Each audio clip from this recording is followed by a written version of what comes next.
Board of Zoning Appeals for the City of Westminster is now in session. Call to order. And at the beginning here, for the record, because we have Mr. Hoff, Dan Hoff, sitting in as our alternate, I want to read the following statement. Dan Hoff will be sitting in during the hearing as an alternate member of the Board of Appeals. In case one of the regular members cannot establish or loses their electronic connection during the hearing and cannot rejoin in the prescribed time, which will be 5 minutes, during the hearing, he will be able to ask questions as an alternate, but not make arguments about the evidence or the case while sitting as an alternate. His questions should be limited to non-argumentative questions while seated as an alternate. If one of the regular members cannot participate at any point during the hearing, the chair will make a ruling that Hoff will now be seated as a member of the board for the balance of the hearing and the resolution of the case, including participating in the written finding and order. At that point, the member who Mr. Hoff replaced will no longer participate. Do any of the parties or members of the board have any objections to this procedure? No objection. No objections being heard. The hearing, it is so ordered. A couple of administrative notes. Again, we'll use 5 minutes if somebody gets disconnected to give an attempt to get reconnected. If it's a loss of video, there's also the backup to use your phone. Or maybe you still have audio. So either way, we'll try to be patient and make sure that person has a chance to get back online with us. First order of business then will be approval of the minutes of the previous hearing. Have board members had a chance to read that meeting summary? And if so, do I have a motion? I move to approve. Ed, Second. can you recite for the record what date? Oh, I'm sorry.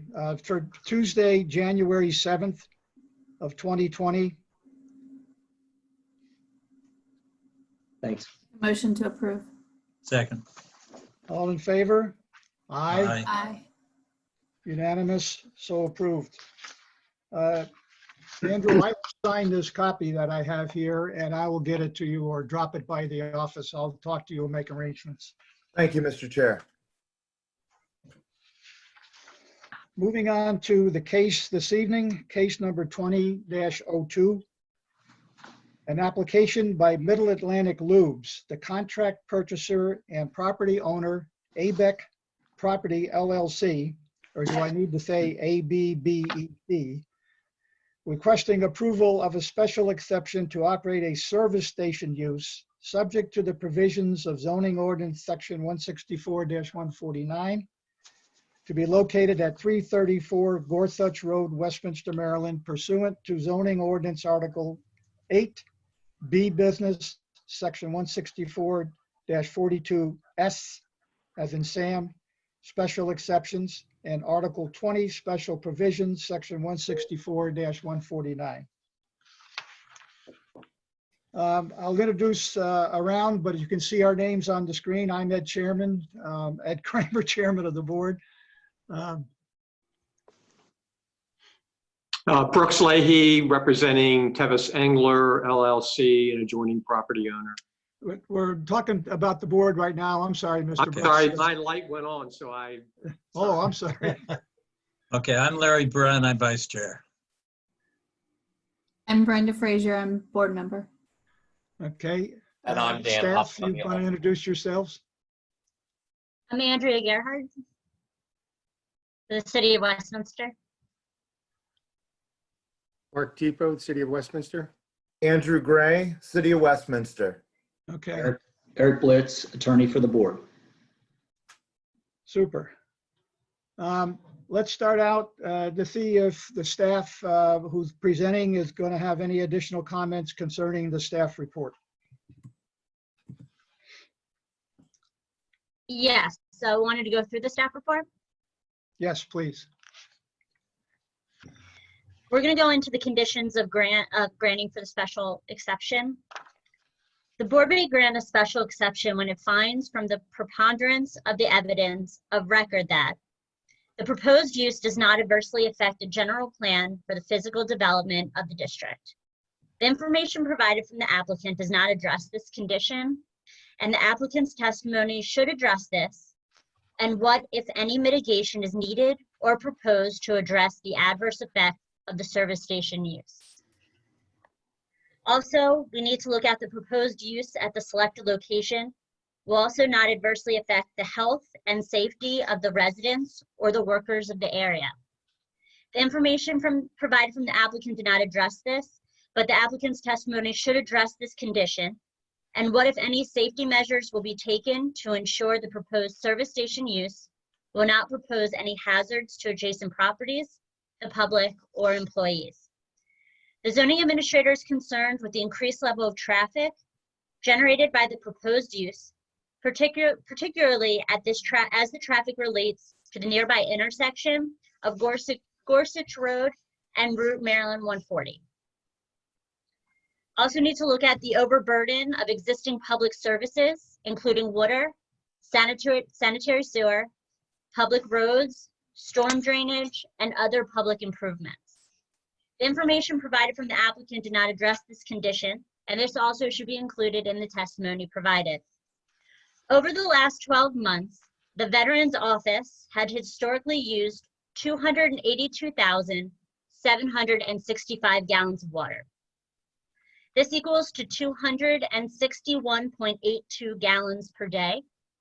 At this time, we have not yet received information from the applicant regarding water usage, but if it is an increase in the net water usage, it will require a water and sewer allocation application.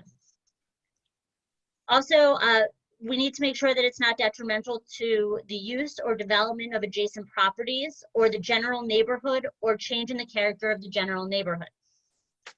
The information provided from the applicant didn't address this, and that the applicant should include this also in their testimony.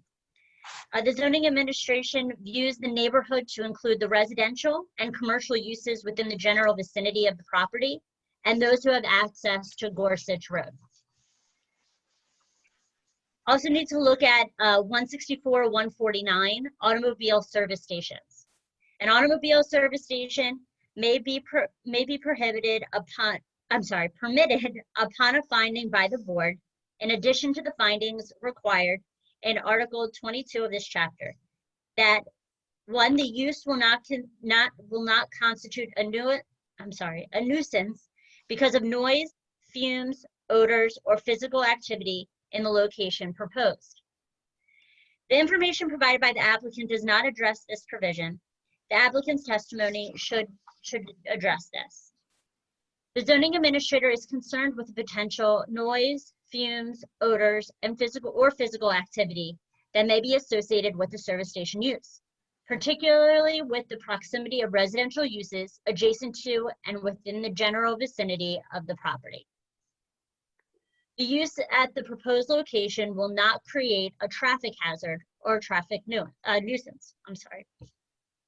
The information provided by the applicant does not address this provision, and the applicant should include testimony on how this will be addressed. Staff has concerns regarding the traffic as outlined above in the other conditions granted for the grant of special exception for number 2 in the staff report, and the outcome of the traffic study for the proposed service station use. It has been reported by the applicant that the proposed service station use would have similar daily trips as the previous tenant, which was a veterinarian office. This property is located on and provides access to approximately 90-degree bend of Gorsuch Road. Furthermore, this access to the property is located approximately 30 feet from the signaled intersection of Route 140 and Gorsuch Road.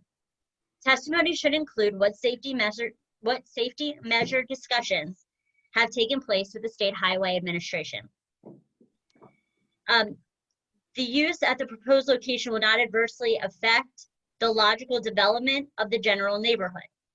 The information provided by the applicant did not address this provision, and the testimony should address how they will be addressing this provision.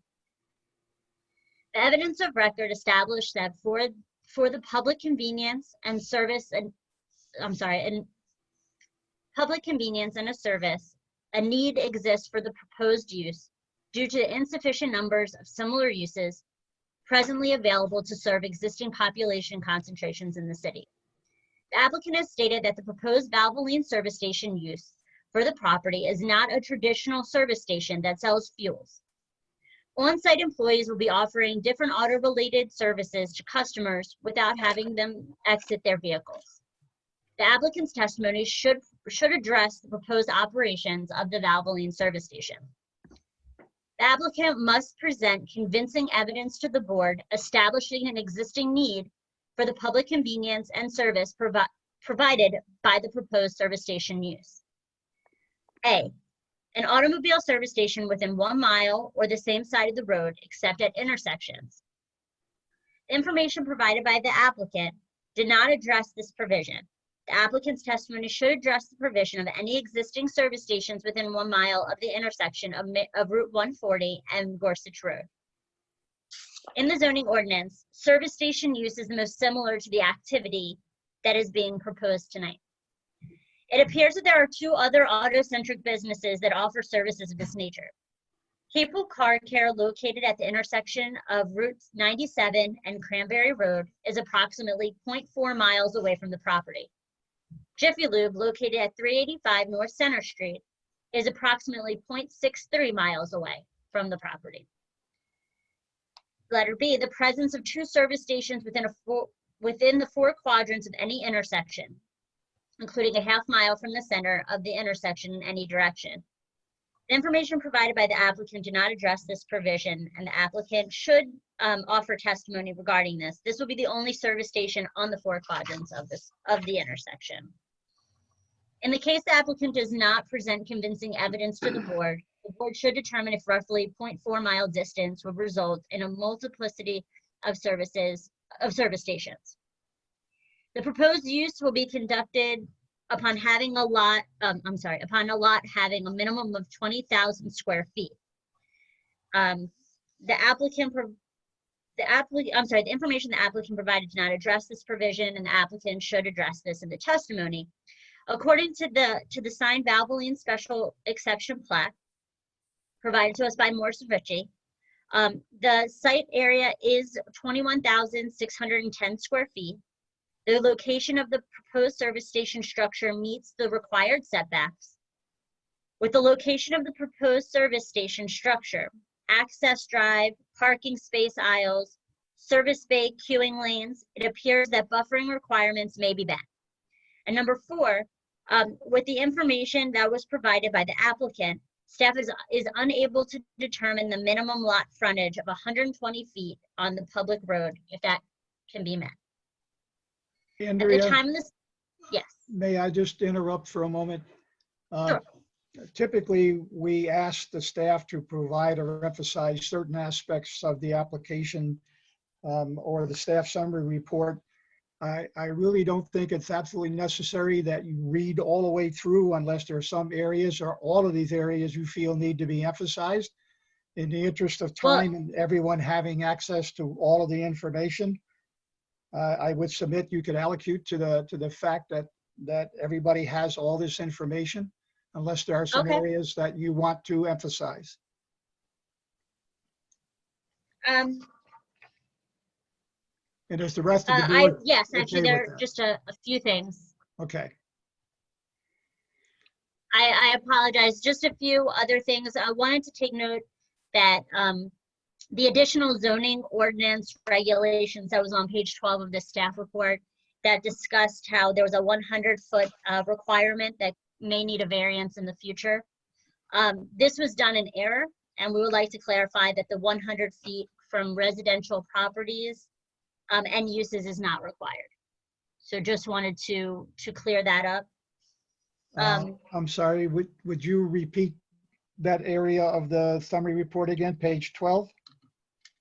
It is on page 12 of 14, and it's right under the additional zoning ordinance regulations for distance requirement. Got it. Okay. So should we delete that whole section, basically? Yes, that is not relevant. We did additional research, and it was done in error. Okay. Thank you. Just to clarify, it's part of the report which would be submitted, so it's not being deleted from a report. You're being instructed to ignore that portion. Unless you have a revised staff report that you want to submit. No, I don't. I'm just asking that it not be considered That's fine. in I just wanted as to far clarify. as far as discussion goes. Okay, is there anything else that you would like to emphasize then, or make a closing statement? We do have conclusions as far as we have that the zoning administrator recommends that the Board of Zoning Appeals carefully consider approval of the proposed special exception with the following conditions. Is it okay to read the special exception conditions at this Yes. time? Okay. Number one, that a traffic impact study be submitted with the site plan application for the property to commence the service station use as approved by the Board of Zoning Appeals to be approved by State Highway Administration, the City of Westminster and Carroll County if deemed necessary. Additional buffering, landscaping, and screening, as well as a solid fence to sufficiently screen the service station use from properties with residential uses. If a solid fence cannot be provided based on issues regarding access, then the zoning administrator may allow additional plantings and buffering in lieu of a fence. Number three, no commercial advertising signs, product displays, parked vehicles, and other obstruction shall be permitted at or along the access drive of the property. Four, no pole-mounted lighting shall be located between the proposed building and the adjacent residential uses. And the last one is any site plan that is submitted to commence the service station use shall be in substantial conformance and consistent with the Valvoline Special Exception Plat as provided to the Board of Zoning Appeals dated February 27, 2020. And as further amended by A, revising the special exception plat to include the radius information regarding the property frontage under Maryland 140. And then changing the use of parcel 2910, the property that's south of the special exception use to be revised to show as a residential use. Okay, do board members have any questions? Larry does. It's not a question, it's a comment. I guess for the record, referring to chapter 164-166, the actions prior to hearings. I just wanted, and in paragraph E, it encourages board members to visit the property prior to the hearing. I just want to put, I guess, the meeting on notice that I did, for about 10 years, I did use that veterinary office.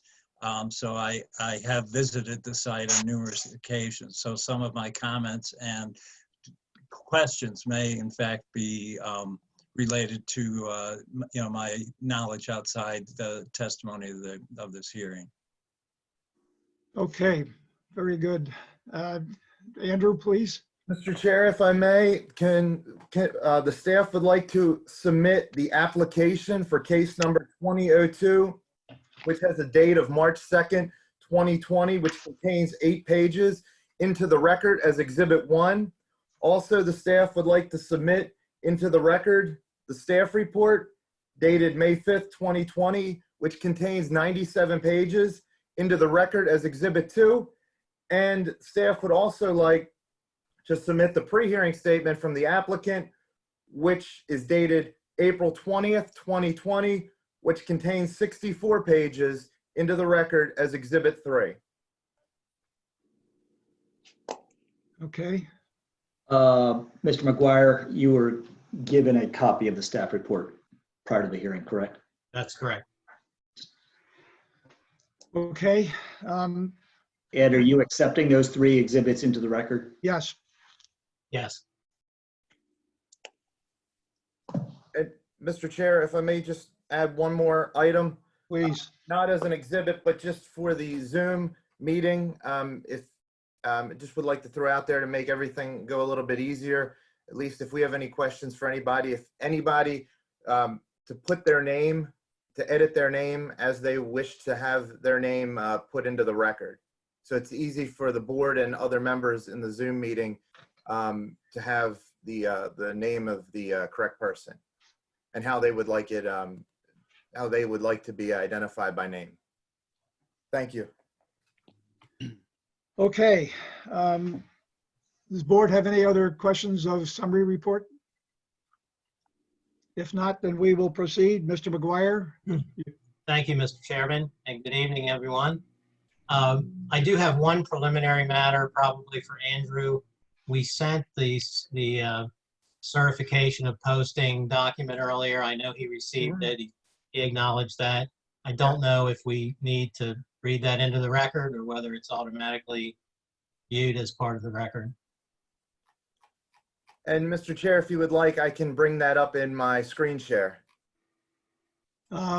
Yeah, I guess it would be appropriate to do that. All right, hold on one second.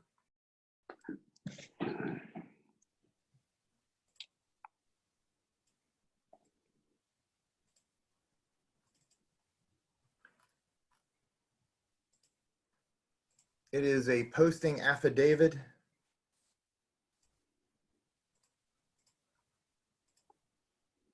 Well, I guess you could go ahead and read it. Well, there we go.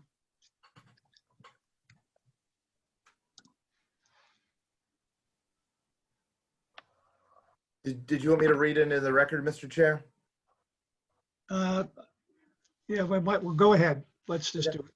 Posting affidavit, Westminster Board of Zoning Appeals, application for special exception case number 2002. The undersigned does hereby certify, declare, and affirm under the penalties of perjury that to the best of his knowledge, information, and belief, notice of the hearing in the above referenced case was posted by the zoning administrator as required by law and was present at the subject premises at 334 Gorsuch Road up to the date of the hearing on May 5th, 2020, signed by John T. McGuire on May 5th, 2020.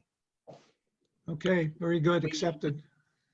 Can we go ahead and have that as Exhibit 4, please, since you've been talking about it during the record and admitted it? I am marking that as Exhibit 4 now, Mr. Blitz. Accepted.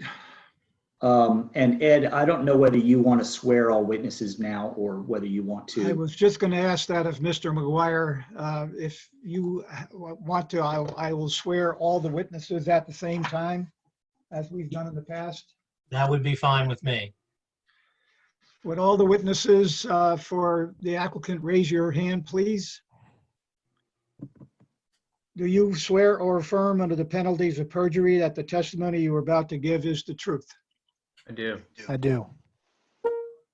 Okay, I think I heard them all. Now you hear me, I do. Okay. Go ahead, Mr. McGuire. Thank you. Thank you. I have an opening statement for you. This is, as was read by Andrea, a special exception case for service station under code section 164-42S. The property is in the B business district in the city. It happens to be adjacent to the commercial zone almost all the way around, located in Carroll County. The location is at Maryland Route 140 and Gorsuch Road. It is in fact a former veterinary clinic, which is now vacant. The vet has moved to another location. And at this point, this presents an opportunity for the applicant and the city to replace a vacant property. The lot is fairly small. It's less than a half an acre. It's not going to support a large commercial user or a high traffic generator. So this would appear to be a good match for rehabilitating. And actually, in this case, it's a rebuild. So the building would be removed and rebuilt in accordance with some plans that you'll see later on in the presentation. The applicant is Mid-Atlantic Lubes LLC. That is a subsidiary of Henley Enterprises. Henley is a large or owns many Valvoline instant oil change franchises, and Mid-Atlantic Lubes LLC is the operating entity in this region of the country. You will hear that Westminster has become a target area for Valvoline. Obviously, high traffic along Route 140 and a pretty robust commercial zone. So again, it's a good fit for the applicant. What the applicant found is there's a lack of this specialized service available to the local public here in Westminster. In fact, what you'll hear is there is a Jiffy Lube out along Center Street on the opposite side of Route 140. But other than that, no specialized service that this company, the applicant, provides. The operations, in a nutshell, you'll hear a lot more about this from Mr. Kazajian, who is on the screen. The operations involve quick oil changes and very light auto maintenance. The customers stay in the vehicle as they pull into the bays, and the service is done, the oil service is done from underneath while the customers remain in the vehicles. It's done, in this particular case, the proposal is for 4 bays, 4 service bays. The service is complete within 15 minutes or so, and then the customer moves on. This is a brick building being proposed. It's an attractive building, and obviously a new building to replace the veterinary clinic. You'll hear more about that from Mr. Kazajian. Josh Sharon, who is also on the screen now, is a professional engineer. He prepared the site plan, and he will explain for you the site design. And he will also give you an idea of what's around the perimeter of the property. And what you'll see is that the neighbors are essentially already in pretty full view and earshot of 140. So it's, again, a pretty busy area in terms of the neighborhood, the immediate neighborhood. Traffic, as you heard and saw in the staff report, it is a challenging intersection just due to the layout and the curvature of Gorsuch Road. Fortunately, this use being proposed generates no new traffic. You'll hear from Mark Healy, who's on the screen as Mary right now. You'll hear from Mark that, and you may have seen the study that was submitted indicating the comparable trips that are generated. Mark will also explain just how small the volume of traffic is compared to the overall traffic this immediate road network. Fortunately, the intersection is signalized, which controls the speed at the entrance, which is very close to the intersection.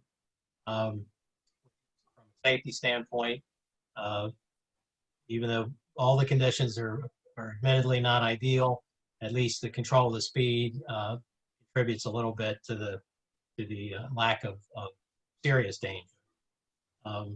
And the other thing that you'll hear is that because of the nature of the service that the Valvoline store provides, the release of the traffic is very slow, sort of one at a time and spaced out, just because of the nature of the service that they do. So you don't get a flood of people leaving the use at one time. There was a question about whether the property has 100 feet of frontage. We have the record plat that we've submitted, and you'll see that the entire frontage of this property, including the panhandle of the neighboring property owned by the Tevis entity, is all fronts on the state highway right-of-way. So although it would appear out in the field that Gorsuch Road, which becomes a county road, where the entrance is, in fact, the entrance is directly onto the state highway, which means that the applicant is going to be regulated by the state, is going to need a state highway access permit, and the state highway will review and determine any upgrades or conditions relating to the access. And I think that you all probably know that when the state highway does review those plans, they do typically interact closely with the city, that the city has sufficient input into that process, and all kind of connected to the site plan that goes before the City Planning Commission. Again, Mark Keeley is experienced in working with the SHA, and he'll describe that in more detail. And he'll also, although at this point there hasn't been any real review by the State Highway Administration, Mark does have some, feels confident that there are potential modifications that can improve the existing conditions at the intersection. Market need, we heard a fair amount of that from Andrea in the staff report. And this is sort of a quirky part of the statute. It's come up in other cases, but because the use involves an area used to dispense motor vehicle fuels, oil, accessories at retail, it falls under the definition of a service station, even though, as you might imagine, those uses are dramatically different. And this particular use would not, for instance, we've got fuel stations in the city at Wawa and Sheetz and BJ's and Giant Food and Weiss Market, and none of those would compete with an oil change facility like this one. So unfortunately, it puts the burden on the applicant in this case to show, to meet some of this criteria, to show that there has not been a multiplicity of uses. For me, it's almost common sense that this does not create a multiplicity of use. But at the same time, we have Mr. Ed Steer, who's also on the screen, who is a market expert. He has qualified before this board or as an expert, I think most recently in the 7-Eleven case. And he will testify to the nature of the use and the lack of any undesirable competition or multiplicity of uses. I will also mention that there are other places that one can get an oil change, but also there's a different definition. There's a service garage under the city code that's defined as a different thing than a service station. So not to confuse those two things. We're not suggesting that people don't get oil changes at a dealership from time to time, but it's not the same. The nature of the service is completely different. There's no scheduling, there's no waiting. You basically pull up and you get it done, and what you get done is limited to the oil change and very light maintenance.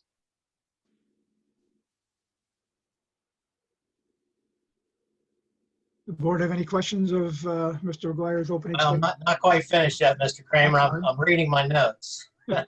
If you could see you could probably, if you were here with me, you could probably see me floating my eyes down to my my legal pad. In any event, I am almost ready to wrap up. I just want to, in terms of the legal test here, the special exception enjoys a presumption of validity absent impacts above and beyond those that would arise at other locations in this business district.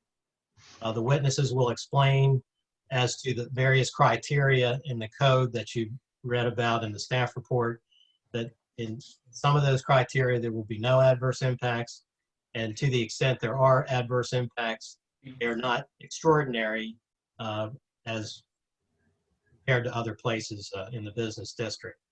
This is a positive replacement use for a vacant site at this point, which is consistent with policies in the master plan for reuse and infill type development. The lot is limited in size. Traffic generated is pretty modest, and you're not going to get something there at that site that's going to be a more intensive, much more intensive use. The car maintenance. Obviously, oil changes, not only convenient, but they're necessary for the traveling public. Of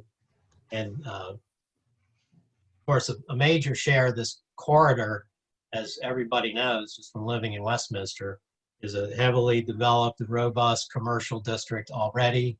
So this doesn't really change the nature of the district. And of course, relatively same amount of traffic as you saw with the veterinary clinic. So with that, Mr. Chairman, that will be my opening. Any questions of the board? Not this time, Ed. Okay. I just would like to ask a question based on your opening comments about the so-called light maintenance and the fact that people remain in their vehicles. I'm not aware of any, so I'm kind of asking if there's any safety standard here with people remaining in a vehicle where, as a result of the application that was submitted and on the city application form, a number of things are listed there, including serpentine belt check and replacement, tire rotation, air filter, cabin filter changes. Some of those things, based on my own personal experience, I would not want to be in the vehicle. So I'm just wondering if we are really representing all of those types of services. Could we have Mr. Kazajian answer that? He will be my first witness, but Okay. his firm, they operate literally hundreds of these facilities across the country, so he's got a much better feel for some of those details. Fine. Mr. Chairman? Yes, Other please. members. So our primary business is oil changes and other preventive maintenance services. As far as serpentine belts, they're less than 1% of our business. They are now done as a result of mileage, since they're made out of different materials than you and I, Ray, remember from our first cars. And they're typically provided because our fleet customers ask that we provide that service. In addition, most of the tire rotations are also done as a result of a request from our fleet customers, as well as fuel filters. There are a number of vehicles that we do not perform those services on. Either they're too complex or they're not in a spot that our technicians can get to. I will assure you that all of our technicians receive ASE certified training, and only our top technicians would take on those services if that vehicle allowed itself for that service to be done safely. But it's oil changes, transmission fluid exchanges, coolant exchanges, things of that nature. Then we obviously would replace light bulbs that are out, wiper blades. Cabin filters are fairly easily serviced through the glove box. Air filters are obviously under the engine and fairly easy to get to. And we have both top and bottom side technicians, since that's part of our speed of service, to have technicians on both levels of the car. Okay, thank you. Go ahead, Mr. McGuire, with your witnesses then. Okay, well, Randy is my first witness. And Randy, I'll remind you that you have been sworn in. So Okay. if you would, for the record, state your full name and address. Sure. My name is Randolph L. Kazajian III. My business address is 54 Jackennett Street, Newton Highlands, Massachusetts, 02461. And by whom are you employed? So I'm employed by Henley Enterprises, and I also serve the same function as Vice President of Real Estate for Mid-Atlantic Lubes, which is a regional operating entity in the Mid-Atlantic region. Okay, and so Mid-Atlantic is a subsidiary of Henley? That's correct. It's a wholly owned subsidiary. Okay. How long have you been in this position? I've been in this position for 10.5 years. And have you worked in this capacity as a vice president for real estate on other sites for Henley, similar to the subject site? I have primary responsibilities for the East and West Coast. So I work in Eastern New England, obviously the Mid-Atlantic region, which runs from Southern New Jersey into Delaware, Maryland, Northern Virginia, as well as Northern and Southern California. And are you familiar with the proposal before the board in this case? I am. The property was introduced to me by a local broker. We examined the property, saw initially that it appeared to would fit our business model. I engaged Morris and Ritchie to do a quick site plan to make sure that we could operate on the site. We ultimately submitted an offer to purchase the property in March of 2019. The seller, APIC, was looking for other uses beyond our use. So we waited patiently. And then in November of 2019, we engaged in negotiations and we put the property under contract in January of this year. Were they having difficulty marketing the property? Well, given the size of the property, it's my understanding that they weren't able to attract quick serve restaurants and other uses that could support the sales price they were looking for. Okay. Now, under the Westminster City Code, is the proposed facility an area of land, including buildings and other structures used to dispense and exchange motor vehicle oil and accessories at retail? It is. Will there be any vehicle repair at the facility? So we don't engage in repair. We only engage in what we term as preventive maintenance. So we don't do spark plugs, we don't do struts, brakes, anything of that nature, which is traditionally looked at as repair. Will there be any storage or parking space offered for rent? There will not. So the parking spaces on site will only be used by our employees since we're a drive-through service. The customer's greeted when they enter the property and stay in the car throughout the service, and then guided out of the service center upon completion. Okay. I'm going to see if I can get this site plan on the screen. I guess before I try to do that, Andrew, were you expecting me to put our exhibits up, or were you going to use the ones that we sent to the city?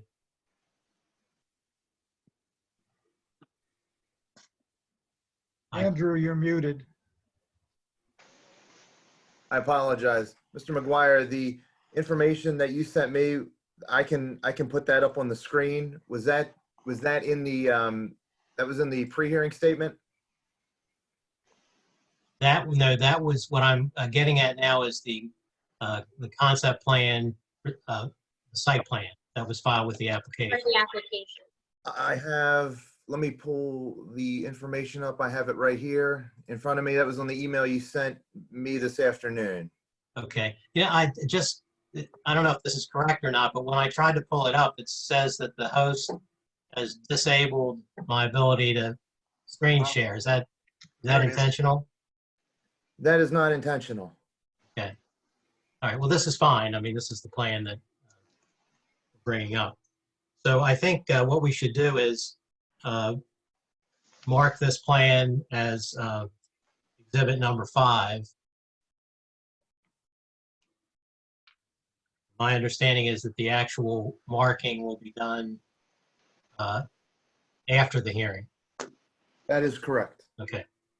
All right. So back to Mr. Kazajian. I want to ask you to, and you already started in answer to Chairman Kramer's question, you started to explain the nature of the services that are done here. But if you would, kind of walk us through the process and how it flows with the layout of the site plan. Certainly.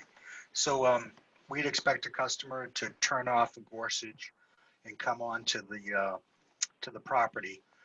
They would proceed to the rear of the property where they'd turn left and then come to the rear of the service station. When they get to the rear of the service station, they'll be greeted by one of our team members. That team member will ask them if they visited Valvoline Instant Oil Change before, and if so, what the nature of the service they're looking for today. If they're a new customer, they'll explain the services we offer and answer any other questions. If one of the service bays is open, that car will be guided by one of our team members into the bay. And once they're positioned over the pit opening, the car is turned off and they're instructed to put the keys on the dashboard. The customer will then be walked through a variety of steps, which includes the selection of oil based on the manufacturer's not representation, but the manufacturer's recommendation.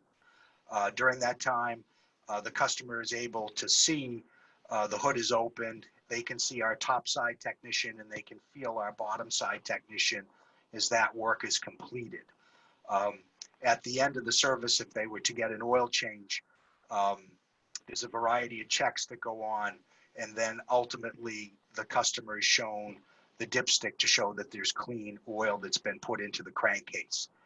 The customer is cashed out, at which time the customer is then guided out of the service bay and thanked for their service. The way our service works is only one car at a time is guided into the back of the building, and only one car at a time is guided out in the front. That's for safety of our team members, as well as not to have any confusion in the exiting of the building. From a building standpoint, I touched a little bit, but it's a very specialized building. As I mentioned, there are pit openings, and those pit openings are covered by the cars when they're in the bays. When they're not, there are pit nets. But again, we're a drive-through service. We do not encourage our customers to get out of the car at any time. There is no need to. In the event that they need to use the bathroom, they would be guided through the service center by one of our team members and then asked to remain in the vestibule after they finish using the facilities, and then they'd be guided back to their car for safety reasons. The top side of the building is primarily the 4 service bays. There's also an office for our manager that has a window that looks out to the service bay. There's a storage area, and there's both an employee bathroom as well as a customer bathroom. On the bottom side of the building, underneath the pit openings, are traditional lube equipment that provides a place for tools and filters and things of that nature. Under the tower portion of the building is where we have a tank room. That tank room is diked. It contains a series of tanks that hold up to about 2,700 gallons of oil if all the tanks are full. That room is coated with an epoxy coating along with the diking. If a tank was to spring a leak, we could easily identify it because we check the tanks both in the morning and in the evenings. And if that was the case, we provide, we would call our local service provider to come and remove that oil.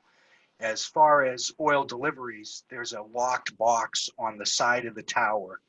The truck that delivers the oil truck, is very similar to the size trucks that deliver home heating fuel, or a truck that you would see that would service septic systems.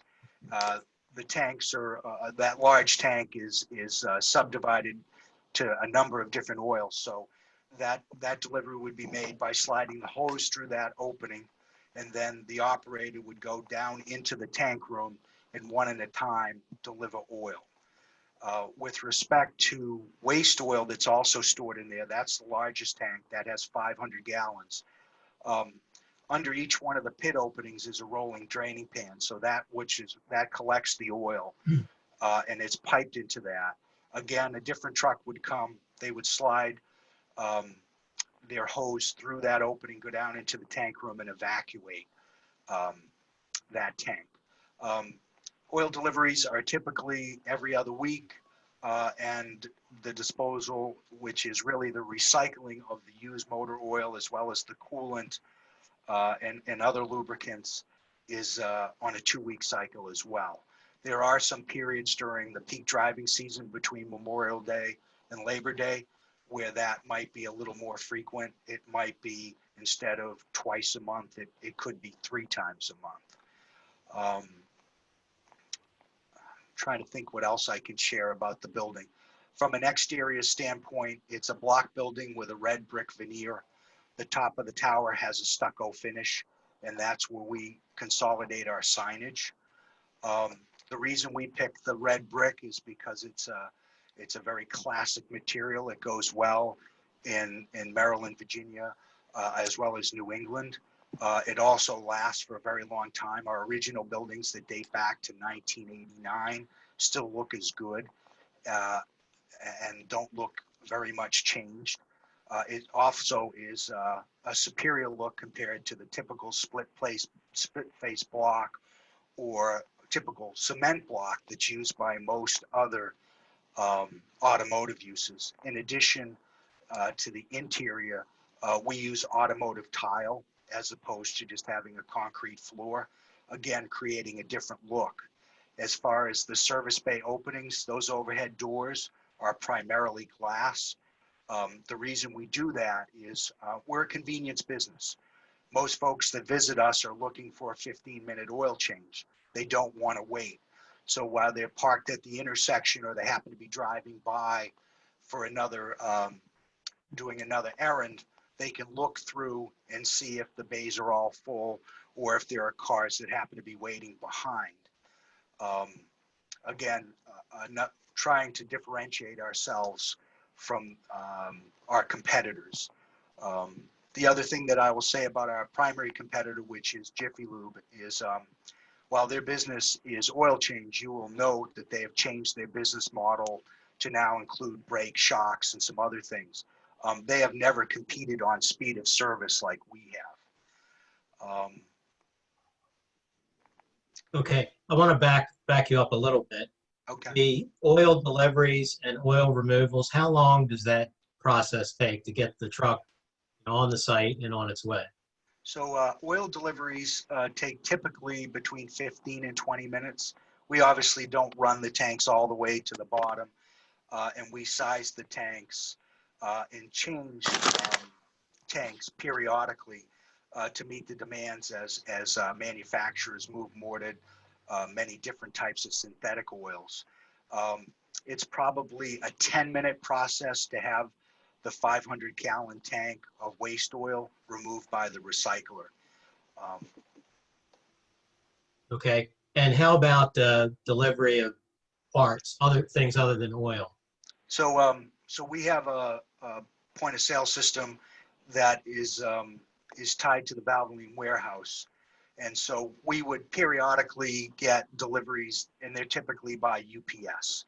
And they typically come 3 to 4 days a week, and those would be oil filters, cabin air filters, other types of filters, wiper blades, not large boxes, easy to handle.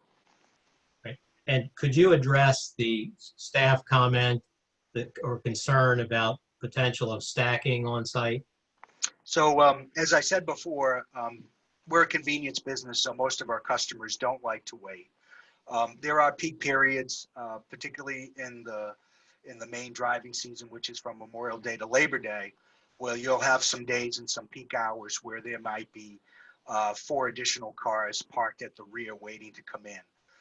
As part of our greeting, we typically give customers an idea of the wait, and some folks may choose to drive away and do other errands and come back at another time.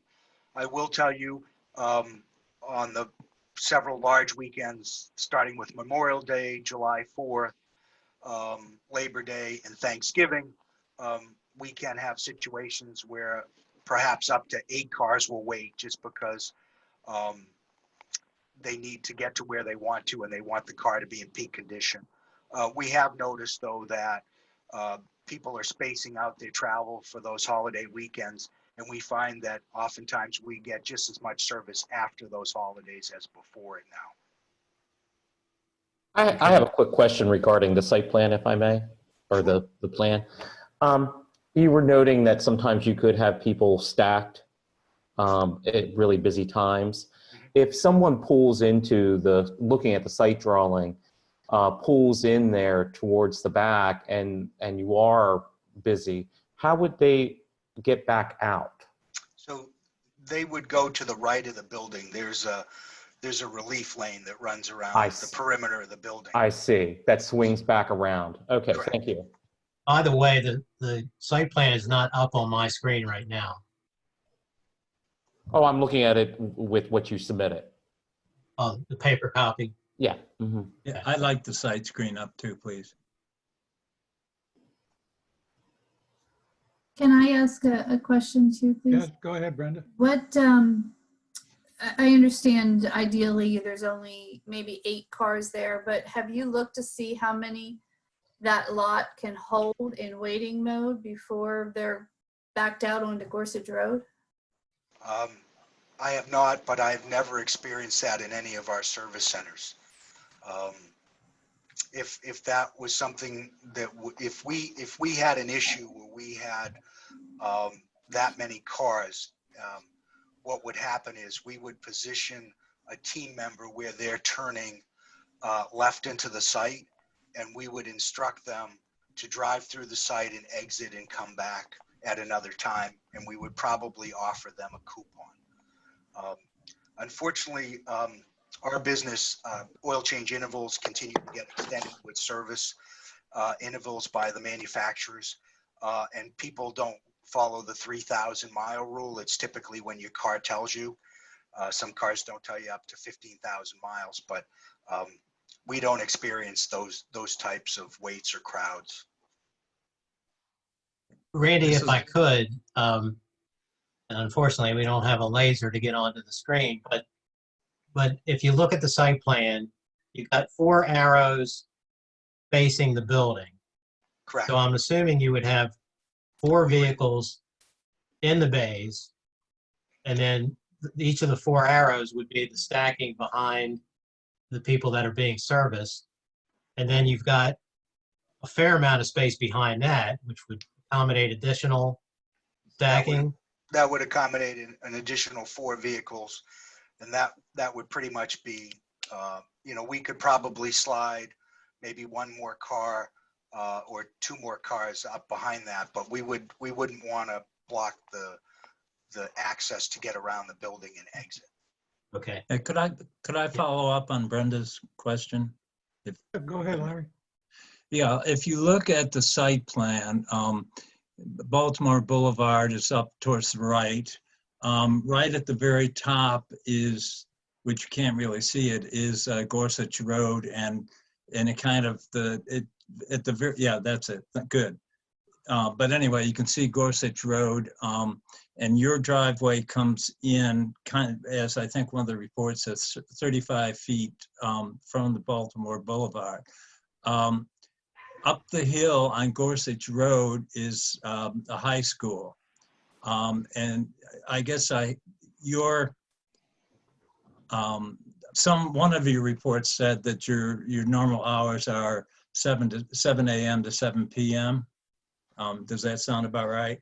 That's correct, Monday through Saturday. Sometimes we're open to 8, a couple nights during the driving season, and then 9 to 5 on Sundays.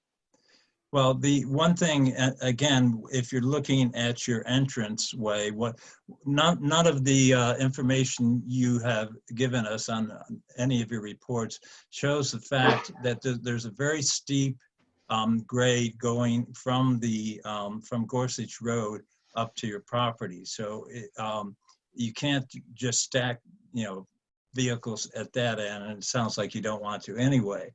But with the high school there is a major traffic issue there.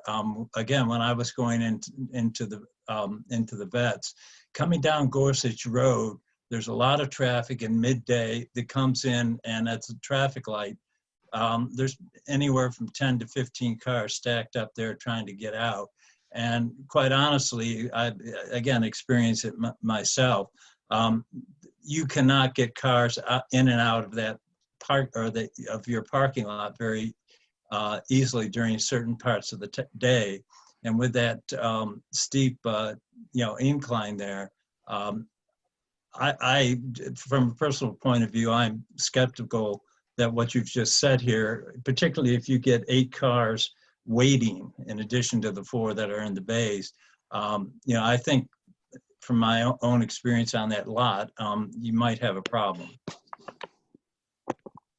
Mr. Barrett, for the benefit of our traffic engineer, when you say it's a steep rise, I'm not sure exactly where you mean. From what point to what point? If you, at the very entrance of, if you're coming off of Baltimore Boulevard, as soon as you turn onto Gorsuch Road, you're at your driveway. And so the property itself, it's the, you know, on the property, the whole property is actually above, significantly above, you know, the level of the road system. So that including the traffic, I'm just saying at midday, I've been there a number of times at midday where you can't get out, or unless you get lucky where somebody will let you in between the cars waiting at the light, you're stuck. So I'm just saying from, you know, my own experience, I think you would have to, you know, plan for that, because I just don't see it. Sometimes you're going to have, particularly with stacking of cars, you're going to have a traffic problem that may, you know, go out into the streets from the property line. I wouldn't expect us to stack cars off the property into the street. I would say there have been times where, because if you're coming off of Baltimore Boulevard and you're making a left-hand turn into your parking lot, if there's traffic stacked trying, you know, from uphill on Gorsuch Road, I've been there. It's in situations where there've been 4 or 5 cars trying to get in, you know, up on the Gorsuch Road or into that facility, and they have come close to coming out onto Baltimore Boulevard. Does it happen often? I have no clue. I don't know. I can just speak from personal, you know, experience. That's all. I apologize. I misinterpreted your question. I thought you were talking about the volume of business that would spill off from the property onto Gorsuch. Well, I'm just saying getting in and out. I know the parking lot, and I think, I don't know how large your building is. I think your parking lot would be fine. I'm just saying you're going to have a traffic backup certain times of the day under certain circumstances. And that's from personal observation. So we are working on a couple of solutions with the traffic engineer that I believe John's gonna move forward with. I'm not a traffic engineer, but we did identify that as an issue. Thank you. Back to the functioning of the facility itself. How many employees work at the facility? So we'll hire between 12 and 15 full and part-time folks. At most, there'll be 8 folks working at a time in the facility. We typically have a combination of younger folks and then folks that are a little bit more mature as they get into the management roles and ranks. Did someone have a question? I don't believe so. Go ahead. We would typically at a typical service center, some of our young folks carpool, other folks are dropped off. So when there's 8 employees, typically 5 to 6 parking spaces would be used. Again, 8 employees. We do shifts in 4 and 8 hours at a time. So it's during those kind of peak 4-hour shifts on Friday afternoon and parts of Saturday when we'd have 8 employees in the building. Otherwise, it typically is 5 or 6. And is it true that the demand for parking really comes from the employees because the customers stay in their cars? That's correct. The drive-through, we're expecting the customers to stay in their cars. I believe you saw the water usage figures that the city sent from the veterinary clinic. And I'm just wondering, have you had a chance to compare them with the proposed demand that this facility would generate? I did. I don't have a full report. We use a utility management system, and given the pandemic, they haven't been operating as we would hope. But the initial indication came back to me that we would use less water than is currently required by the veterinary clinic. Again, We don't use any water in our operations. We don't even use water to clean. So it's just the, I shouldn't say that. We use water to clean the bathrooms, but not in our service bays or in our basement. We use special materials that are recycled appropriately. So we just have 2 bathrooms being used. There's no shower facilities or anything of that nature. And there's a slop sink Right. in the utility room. Could you describe for the board both the exterior and the interior lighting that would be implemented at this facility? Sure. Interior and exterior, we use LED bulbs. They're variable in intensity. In the evenings when we're not there, it's just low light inside the bays so that, for security reasons. The outside of the facility, we typically use wall packs, and those wall packs have shrouds on them, so we can direct the light to stay within the paved areas.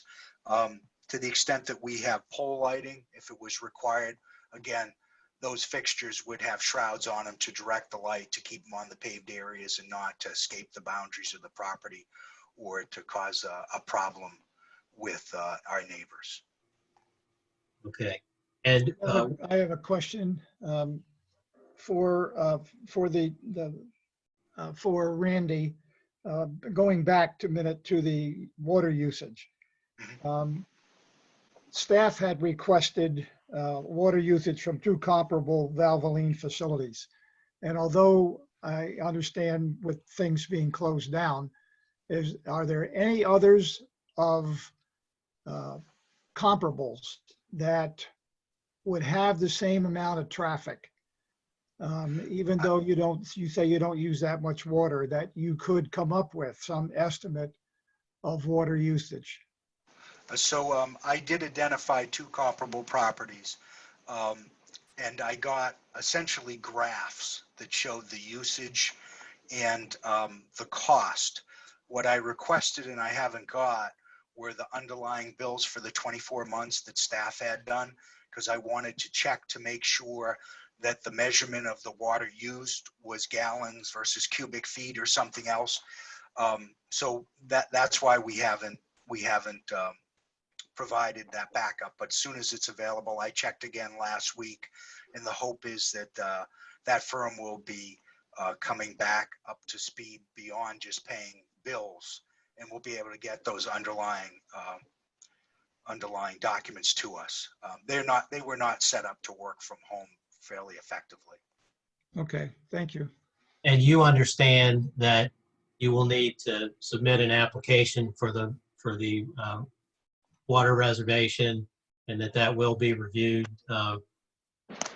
Yes, that's why I More wanted technically.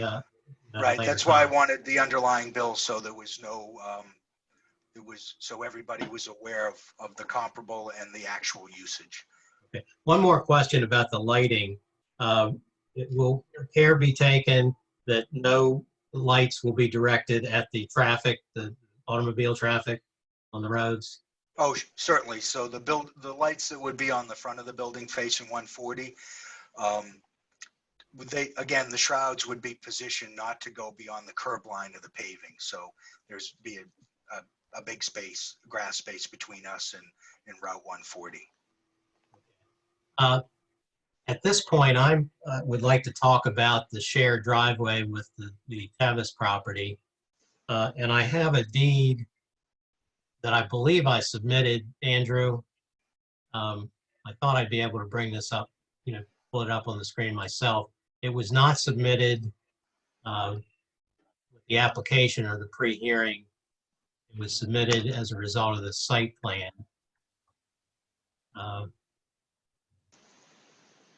Andrew, you're muted again. Can you give John co-host ability so he can bring up documents? Yes, I can.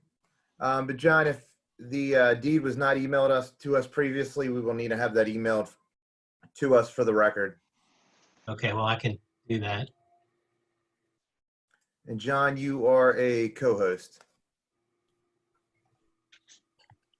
Okay. John, can you email that now so that Andrew can have it. And Ed, you need to rule on the admission of site plan as Exhibit 5.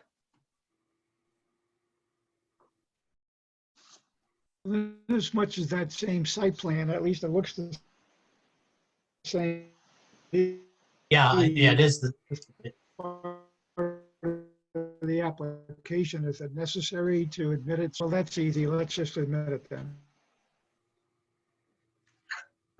So we have the site plan that we were referring to through all that testimony is now 5. The concept site plan is Exhibit 5. So noted. Okay, a point of order, Eric. I'm not so sure if I try to email this right now that I wouldn't end up losing the screen. Would it be possible to email it immediately at the conclusion of the hearing? It needs to be emailed during the hearing so he can have it marked as part of the record, but you don't have to do it right this second. Okay, well, maybe on a break, I'll try to figure that out. All right, so back to Randy. On the screen, I guess I would ask you, did you have a title report done in connection with your interest in the property? We did. And is one of the documents that appears in the record of title this declaration of easements that is on the screen now? That's correct. Okay. And so this describes the, I guess, mutual easements between your property and the Tevis property to the rear. That's correct. Okay. And have you had a discussion with the Tevis representatives about the shared driveway? We had an initial one on March 12th. And then we had another conference call that included Attorney Leahy and 5 other members last week. So we would like to work collaboratively on that entrance to serve both properties. Okay. And what was the nature of the discussion? Were they agreeable to that, or is there any I think we're all agreeable to find a solution that serves both properties. And so that there's a single point of access onto Gorsuch Road, and it allows for traffic to flow freely to both properties without any issues. And that is not only at present, but was there discussion about the future development of the Tevis property? There was. So we're trying to plan for both the current use of the house as well as the potential development of that property to something other than a single family residential in the future. John, if I could just ask, we're going to make this a reference to Declaration of Easement, book 1816, page 121, presumably filed in the land records of Carroll County as Exhibit 6. Can I ask you to, through testimony, explain what this declaration of easement is now, that is what's recorded, relative to what you're talking about for some planned joint use? Yes, if I could, I'd like to move this into evidence, and then we'll need to have, I guess, Andrew get the site plan up for Randy to describe graphically where the easements are. That's fine with me. John, just because I don't know what I'm looking at on the screen, can you describe how many pages that declaration of easement contains? Back up.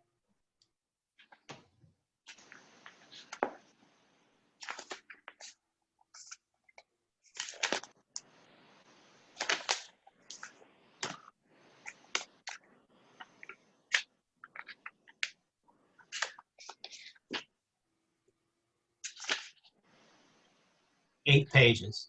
Thank you.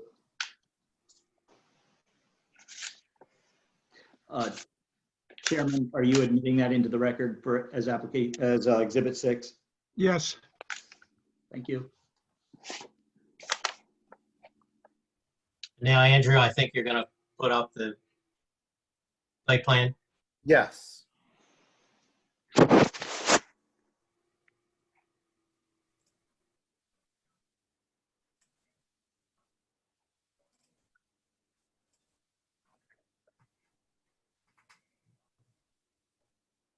So, Mr. Kazazian, could you describe um, the easement layout as it's shown on the concept plan?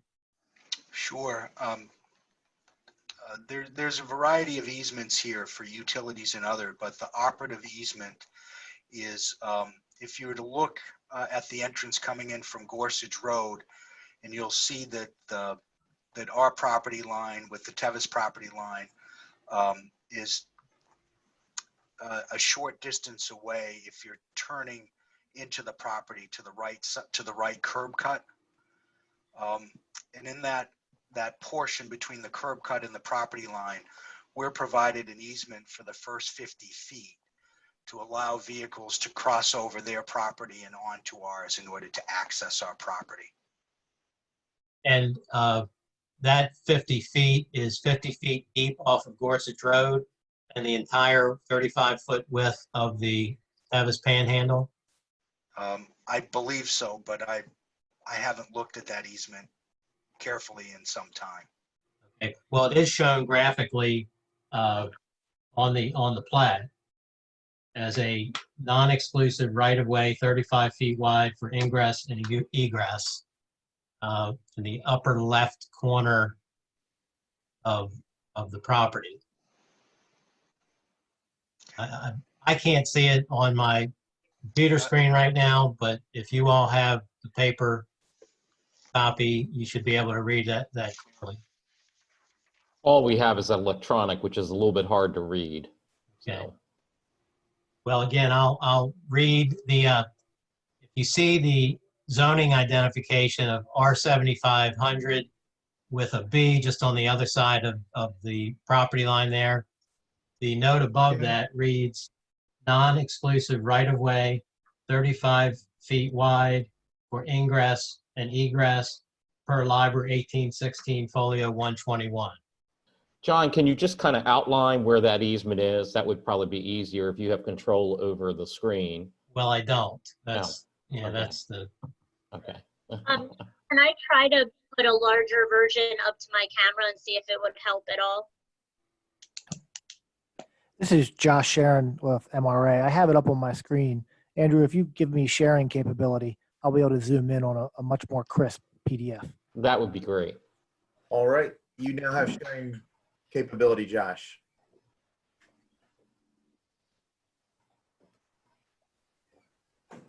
Okay. Yeah, that's a lot nicer looking. Thank you. So here's the text, the non-exclusive right-of-way, 35 feet wide for ingress and egress per Liber 1816, folio 121. And we've identified, this is our property line here. Here's the limit of that 50-foot in depth easement. And then this is across the entire 35 feet. Josh, And while that- you're at it, could you highlight the pavement? Just Sure. So that's where the actual driveway is today. Yep. So driving in today, this is the edge, this dashed line here. We did label it edge of paving that runs up through the 35-foot easement, or excuse me, through the 35-foot wide property into the Tevis piece in the rear. And where is Tevis's easement over you? Well, Tevis owns the Panhandle, so Yep. Tevis doesn't have an easement per se. It does cross over onto some of our property just because that's the way it's, I guess, transpired over the years. Technically, they do not have an easement over top of your property line. Understand? That's correct. Okay. But they've got a 35-foot panhandle. You know, if they're interested in, future use, they've got plenty of road frontage there. So when you get to the site plan, are you planning on addressing that in some form of joint easement on the site plan approval? That's correct. In fact, Mr. Sharon will talk in a little bit more detail because you may have noticed that even the vet property has been using parts of the pavement because it's not really marked between the property lines. Even the vet property has crossed over onto the Tevis side where the paving is within the Tevis panhandle historically. So that does have to be cleaned up, and that's one of the things we've talked to the Tevis representatives about.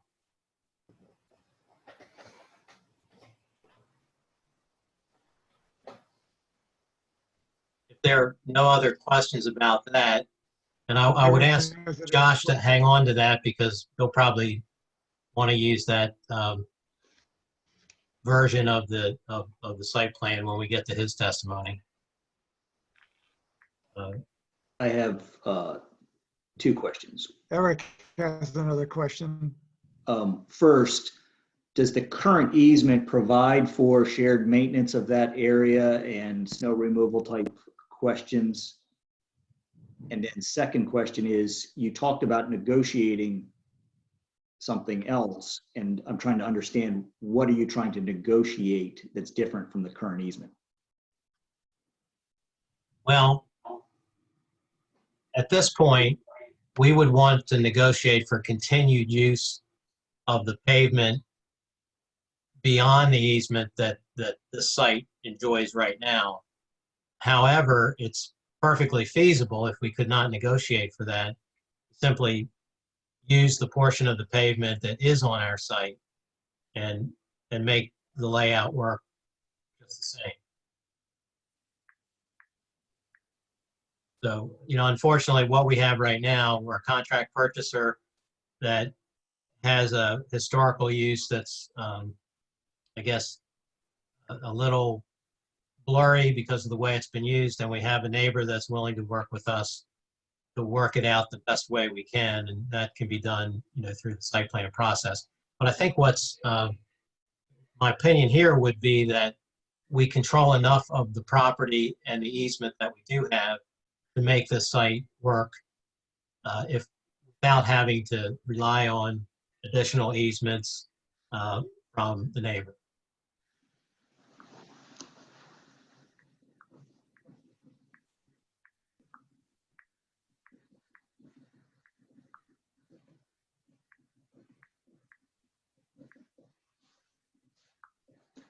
And does the current easement provide for some sort of shared maintenance obligation, or how do you address things like snow removal, maintenance of the surface? My understanding is it does not, and I don't know how it's been done prior.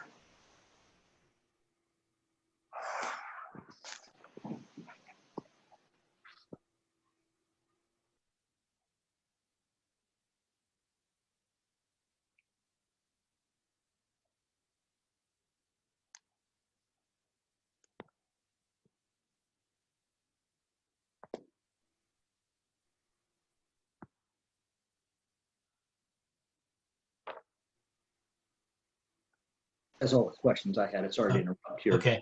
One other item, there is a retaining wall shown between the subject property and the Tevis property to the rear. And the Tevis representatives have expressed concern about the integrity of that wall. Now that will be a new wall, correct? Mr. Kazasian? Correct. And that will be built to current standards. Yes.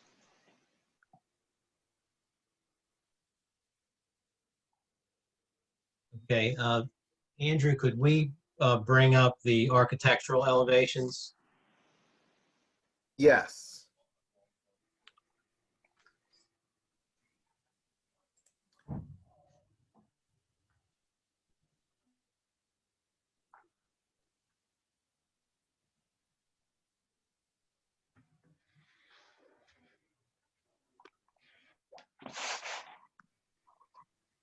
Now, Mr. Kazasian, you more or less have testified to the appearance previously. Do these elevations and also below them there are floor plans. Do they fairly and accurately represent the building that you're proposing? They do. The one thing that might differ here is we would have a gable end on the non-tower side of the property. That would be the only difference, but we would still use the 40-year architectural shingle on the roof, and obviously the red brick and the stucco on the top of the tower. Is there anything else that you didn't mention before that you'd like to mention while we're at this exhibit? No, I think I mentioned it all, the brick, the stucco, the glass doors. Okay, I would, I guess, ask to mark this as exhibit number 7 and then offer to enter it into evidence. Okay. Right. And the signage generally represents the type of signage that you will be bringing before the city if approved. That's correct. The tower is where we would put our sign. In addition, we would probably would like to have a monument sign out along 140. That typically is constructed of brick, and then a sign similar in design to the one on the tower would be installed on both sides of it. Okay. Are there any characteristics of the facility that would adversely affect public health, safety, security, morals, or the general welfare? No, Would the facility jeopardize lives or property in the neighborhood? no.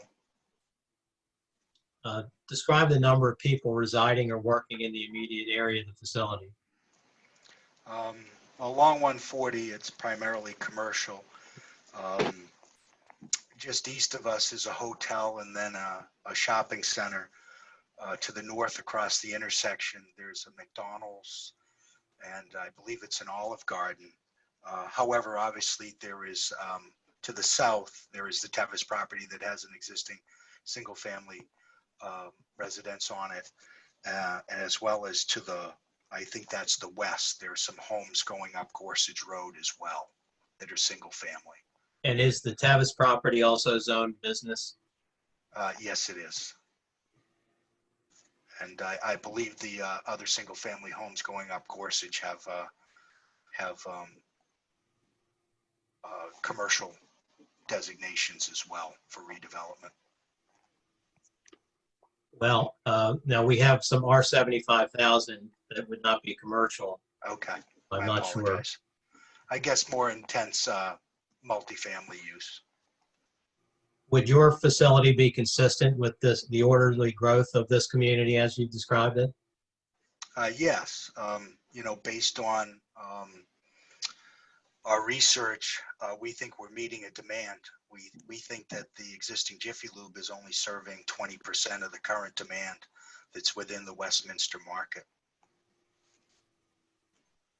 Would the facility adversely affect or retard the logical development of the general neighborhood or of the surrounding commercial zone?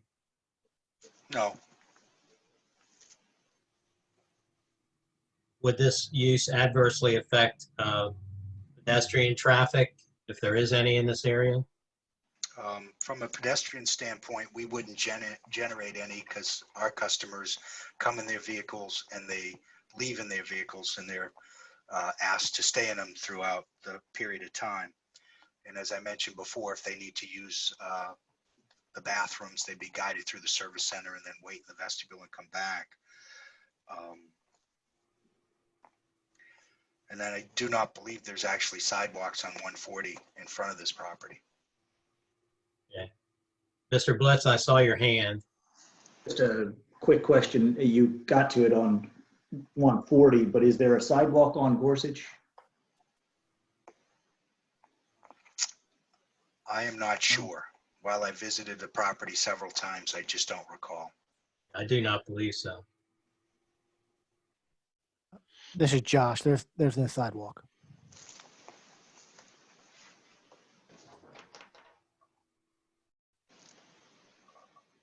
Will the facility impact the peaceful enjoyment of people in their homes? No, Now, will there be any effects on the surrounding properties from odors, dust, gas, smoke, fumes, vibrations, glare, or noise? There will not be. The one thing I will mention is when a customer comes to the rear of the facility, it typically triggers a bell within the service center. So that alerts a team member to go out and greet that customer. So that would be the only noise. As we did mention, we do tire rotations, but we don't use pneumatic impact guns. We use battery powered guns, primarily for safety reasons. So there's not a hose that presents a church habit for other team members as they move around the vehicle. And the relevance of that is lower noise levels? Yeah, the impact guns, if you've been in a typical repair facility, can be pretty loud. I have a question related to that. Larry Buren here.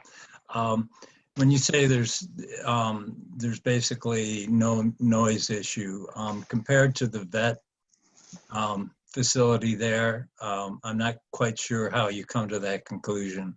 I mean, except for maybe a dog barking or a cat meowing, it seems to me that there's a lot more noise in your facility than would be at a vet facility, just by its nature. Perhaps. I mean, we don't have customers that would be parking and slamming their doors. They would just come up. Obviously, the overhead door rolls up. They're fairly quiet, and we get the customer inside. Oil changes by their nature aren't loud, but I could see that certain of the services that might be provided, like a tire rotation or something else, might be a little noisier. Is there a fair amount of noise generated from the traffic on Maryland Route 140 there? When I was standing there, there's quite a bit. I had a hard time talking to the gentleman I was standing in the parking lot with. And does this use generate any odors that would impact the neighbors? It does not. You believe this is I have a a most question. appropriate? I'm sorry. I have a question in that regard. Is there any electronic equipment in this facility that would help abate any fumes or smells, aromas? So the basement portion of the building has an exhaust system that exits on the side of the tower, but that's an air refresh, just so that our technicians circulates fresh air. Even though there's pit openings, we provide additional fresh air for the tech on the bottom level, but we don't pump in any white noise or anything of that nature. We do have Wi-Fi for our guests while they wait for the service to be finished.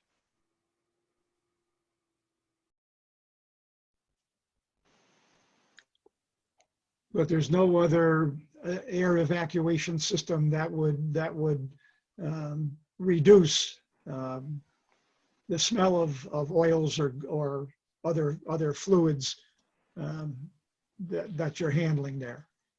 Well, they're typically not present because everything is pumped. So everything is pumped out of a tank and it's metered by a gun. So otherwise it's stored in the tank room downstairs and then pumped directly into the crankcase or the radiator. We don't have open barrels of oil or anything of that nature. It would present, potential environmental issues. Okay.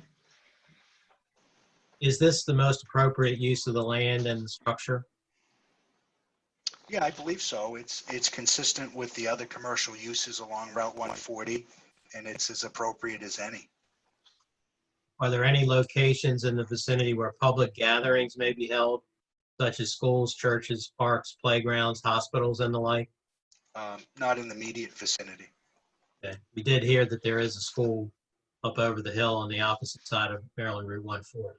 Yes, I'm aware of that. Does the proposal involve or impact the preservation of any cultural or historic landmarks? Not to my knowledge. would the facility contribute in any way towards the deterioration of areas or neighborhoods? No, I don't believe so.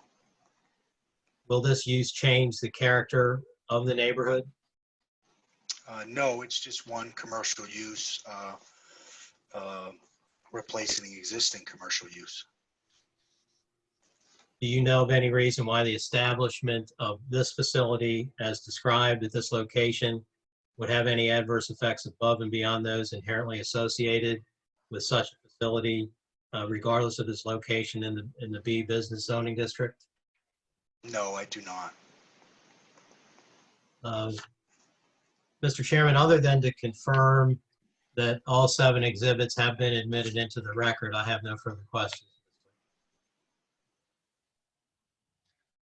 I Okay. believe they have been admitted, but I just want to confirm that. Mr. Chair, if I may? Sure, go ahead, Andrew. I have all 7 exhibits listed here. However, if Mr. McGuire could please email me exhibit number 6, which is from book from book 1816, page 121, which is the declaration of easement, which is 6 pages. 8 pages. 8 pages. Yes, sorry, 8 pages. And Ed, for the record, could you admit or decide whether you're going to admit the elevations exhibit 7? I just don't have in my notes that you did so. Well, I guess that wasn't asked, but I think we should, yes. I thought we did. I'm sorry. And you may have, my memory.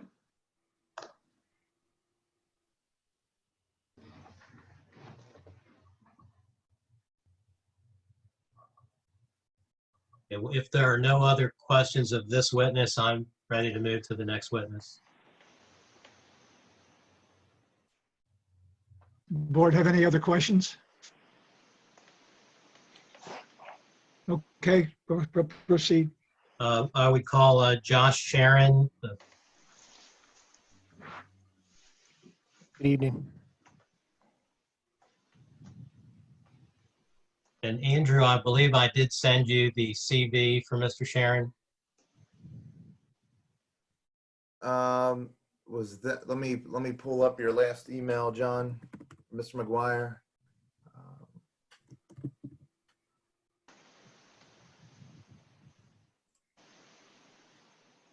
CV, would you like me to put that on screen share, Mr. McGuire? Yes, please.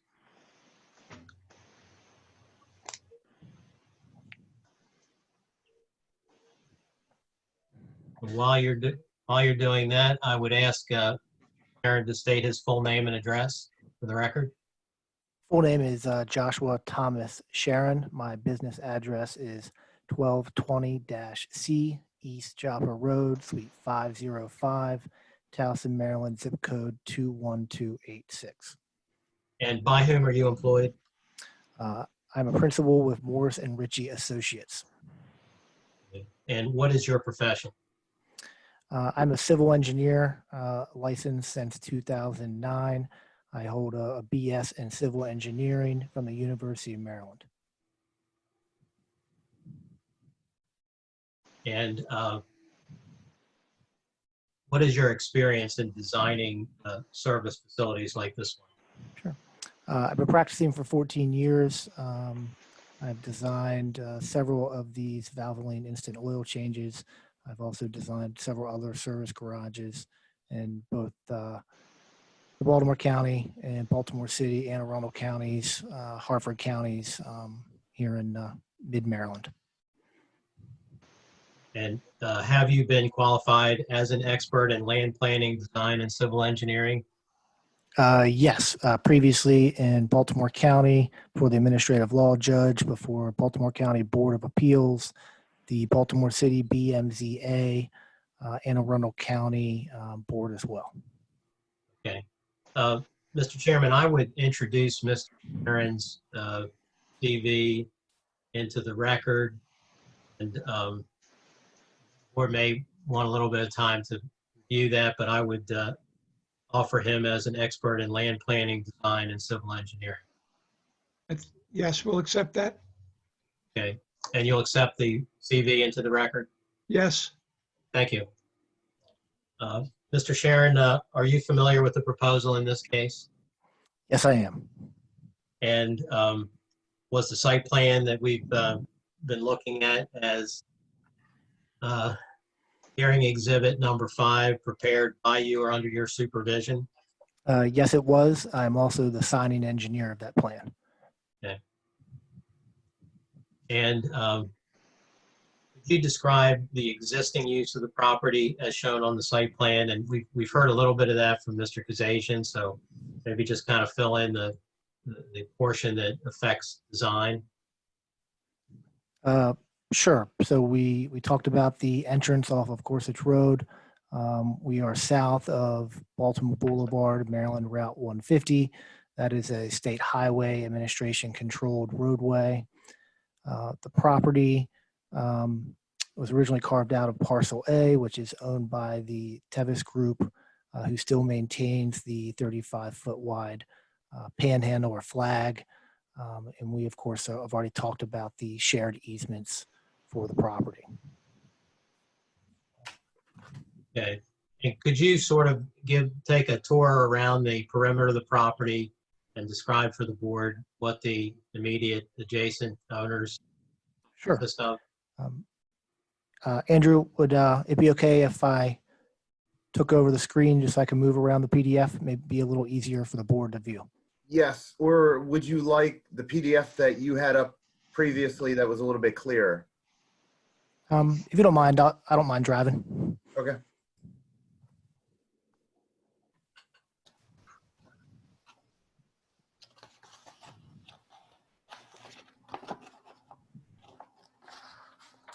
Everybody see my screen? Yes. Yes. Now, yep. Fantastic.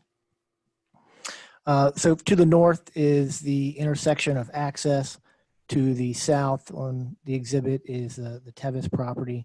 Again, this is that 35-foot wide access for the Tevis. Our property, as I'll just outline in a counterclockwise motion here, this is our property line. Coming back, heading to the north of Baltimore Boulevard. And this really begins the shared right-of-way. We have an excess of 120 feet, to approximately 158 feet that we share with the SHA controlled right-of-way. And here. what is the zoning to the east? To the east, identified here, this is the C3 zoning of Carroll County. Okay, and that's a commercial district? That is correct. Okay, and what's on that property? What's on the ground there? This is the Boston Inn. Unfortunately, in this exhibit, you can't see it because it does sit back from the road, but this is their front property along Baltimore Boulevard. Okay, and then going behind the property, we've talked about the Tevis parcel. Is there's a residence there, a residential structure? Correct. Here I'm identifying this is the outline of that existing building, and this is the edge of the paved asphalt, and I would call this their driveway for that property. And then we also have identified this little squiggly line is kind of the edge of the main tree canopy behind the home. Okay, so that building is very close to the property line in the rear. Yes, it is within a few feet of the property. Okay, and the zoning for that property is? It is also B, similar to our property. Is part of that property also residential, or is it all B? Well, if you kind of move down to the lower left, you'll see the zoning line between the B and the R75. Yep. Gotcha. So, yep. Some of it, yeah. Here's we've identified R75. Here's the B, and this thicker, bold line is the limit of that zone. Interesting.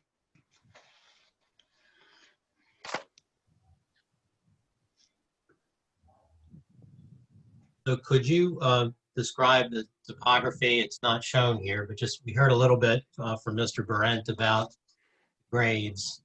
Sure. Could you address that? Yep, as he- Before you go there, let me ask a question about that residence. Is that residence currently occupied? Yes. Is it known if it's going to continue to be a residence? I think it's safe to say, just based on the discussions we've had with the Tevis representatives, that it will continue to be a residence for some period of time. I don't think there's not a pending plan to develop it. But it is Okay. zoned business. Thank you. So to answer the question about topography, as testified by the board member, this is the low point on the site.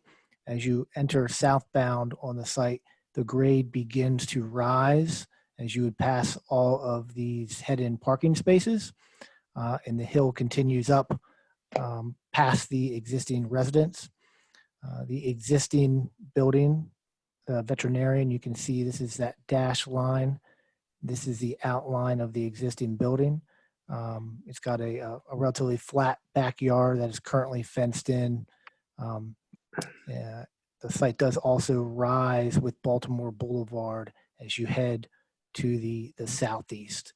So the high point in the property would technically be this corner in the southeast, and then the northwest would be the low point. But speaking to the grades, there is no plan currently to change these existing road grades. And as testified before, there are parking spaces along this existing edge of the building.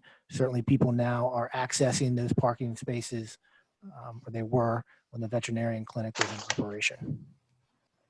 Josh, can I ask a question just to draw it for me? So, because I can't remember off the top of my head, could you draw where you come off of 140, exactly where the entrance is, where they'll be directed in?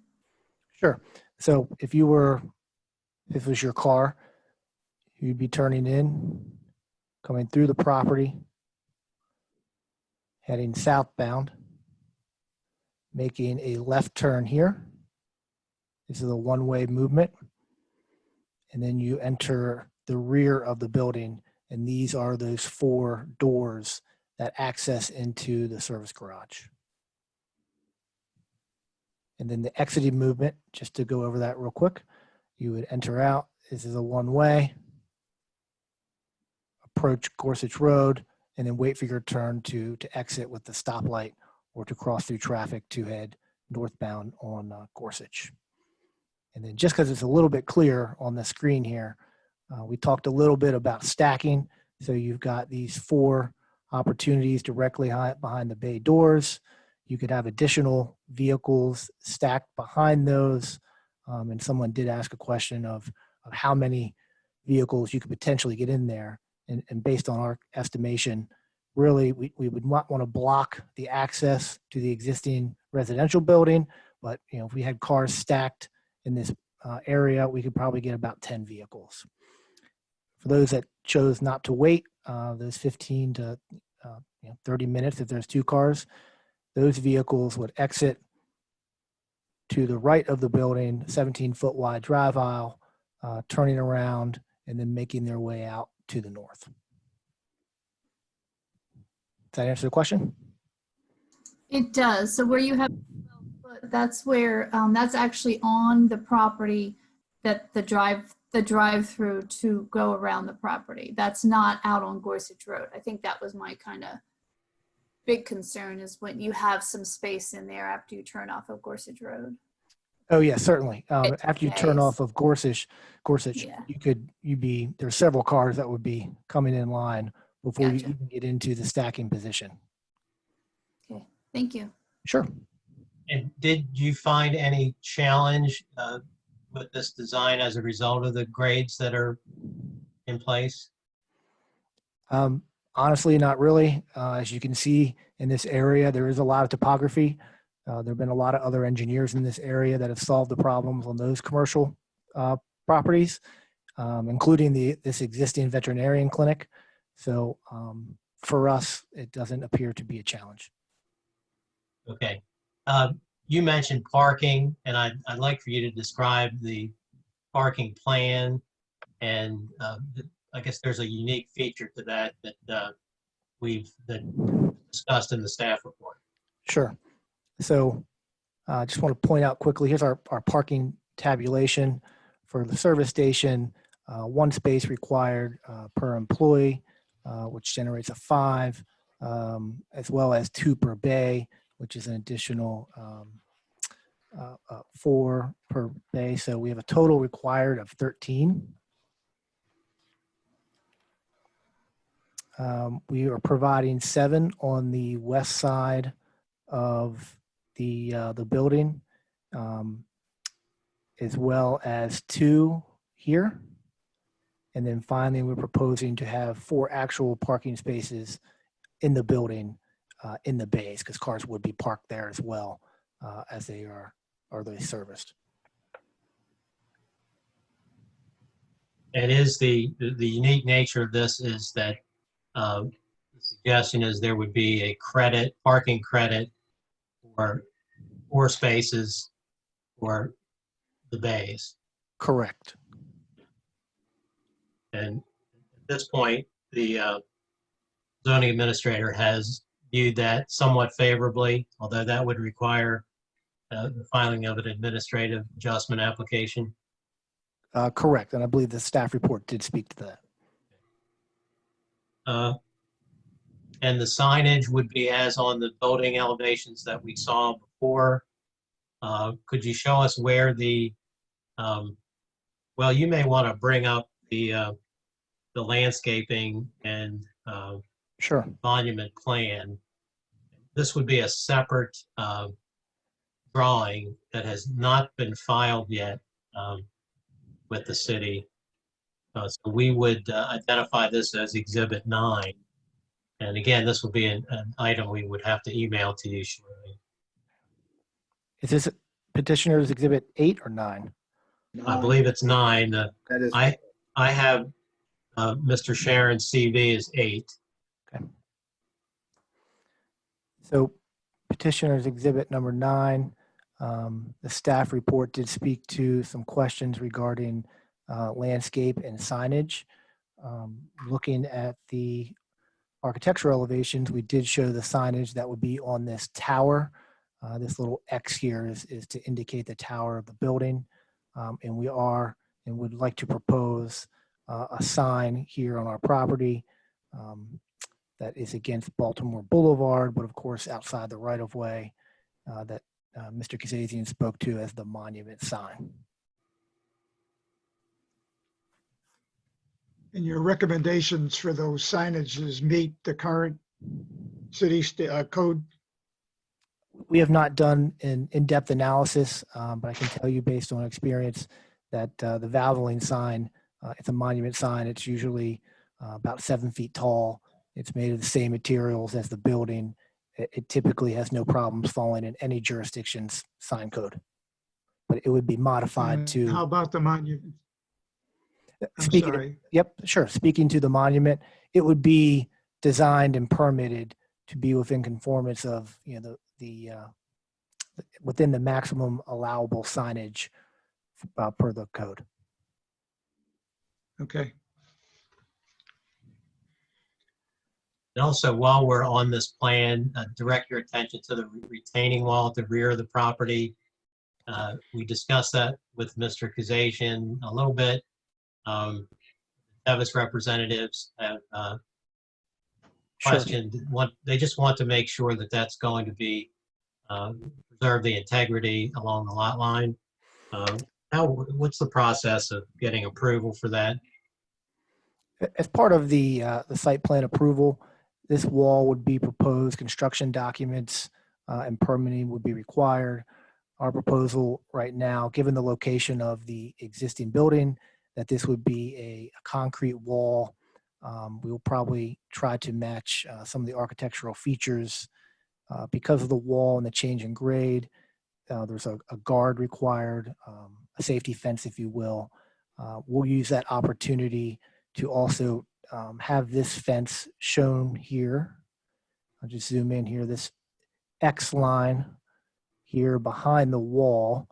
We would use that as both safety and as both a screening device. And then you can see here we're proposing planting on the, I'll call it the back side of that fence, that screening fence, just to improve the look that the homeowner or the property to the south would have as they are looking northbound into the project. And then that fence, that screening fence, would continue along behind this retaining wall to the north before it really gets back to grade here. And does this landscaping plan, albeit it's a concept at this point, does it meet the 10% minimum of site area coverage under the code 164-149A6? Yes, it does. That requirement is a little over 2,000 square feet. And I can tell you we have close to 4,000 square feet with this plan here on screen. Would any park vehicles overhang a public right-of-way? No, they would not. Okay. I would offer exhibit number 9 into evidence at this point, Mr. Chairman. Okay, And then, Andrew, what I would like to pull up next is the record plat. And Mr. McGuire, you mentioned that we do not have the concept landscape plan yet. I expect that will also be emailed to me for submission into the permanent record for this. Yes. Okay. Yeah, I'm making a note of those 2 items. Okay. Okay. Mr. Sharon, now I will show you what will be hearing exhibit number 10, which is the record plat for this property recorded in Library 35, page 134. Does this plat show the property that we've been talking about? Yes, it does. And it's identified here as lot number 1. While it is a little bit blurry, you can see the address 334. And this dark line represents the limits of the property. Okay. And the parcel A on that plat is what we've been referring to as the Tevis parcel? That is correct. All right. And you testified that the site meets the road frontage minimum in code section 164-149A5 of 120 feet? That is correct. We exceed that 120. We're approximately 160 feet along this right of way. Okay, so the entire frontage of the property is adjacent to the SHA right of way? That is correct. Okay. And how far does the SHA right of way go? It goes well beyond the Tevis Panhandle, does it not? That is correct. The right of, or the SHA plat number 7575, it shows the limits of the SHA controlled access really off screen further down past the Tevis piece and the adjoining property owner to that parcel. I have one question related to the record plat. Where it says existing 20-foot utility right away, I'm Correct, assuming that's yes. all underground? That is correct, yes. Okay. And could you describe, we heard much of this from Mr. Kazazian, but what is the plan in terms of the shared access with the Tevis property? Trying to switch back to the concept plan, exhibit number 5. Well, I guess we should offer the record plat into evidence as exhibit 10 while we're there. yeah, accepted. Thank you. Mr. McGuire, that will also be emailed to me. I think you have that one Okay. already. So speaking to future plans, the representatives of the Tevis group have spoken about potentially building a new access road within their 35 feet further from the, revising the connection at Gorsuch, heading southbound in their property through that 35-foot wide, and then back into the main part of their lot. With that, there'd be a little bit of reconfiguration of our project, but that's something that can be accomplished. Now, that's something that's been talked about in the future, not as part of this site plan and this potential use. That's correct. The current proposal is to maintain the existing edge of paving here on the west side, as well as to maintain all of the existing asphalt here, allowing and installing new curb here to define the eastern limit of the access into our site as well as to the Tevis piece. Okay. And you heard Mr. Kazajian discuss the depth of the access easement 50 feet off of Gorsuch Road for the benefit of the Valvoline parcel over the Tevis panhandle. Yes, I did. And that 50 feet, the limit of that is this line here. Okay, so if it were necessary for this site to function, does it require more than the 50 feet that it already has? It does not. We could maintain a two-way travel inside of this 22 feet that's entirely within our property. As you can imagine, if there was a reason to remove this asphalt to the limits of our property, we would still be able to service our property and access our property inside of this 22 feet between the property line and the back edge of our parking spaces. That would allow us ample room to continue to bring our customers in and wrap around the building, as well as for anyone who might be parked here, employees, to back out and leave the project. And the fact that the frontage for not only the entire property, including the access point, is on the state highway right of way, does that mean that the permitting and the plan and the design will be reviewed by the State Highway Administration? That is correct. We will work with the SHA to permit a SHA access permit for all of this work inside of the right of way they control. Will the proposed use have any adverse traffic impact? No, not in my opinion.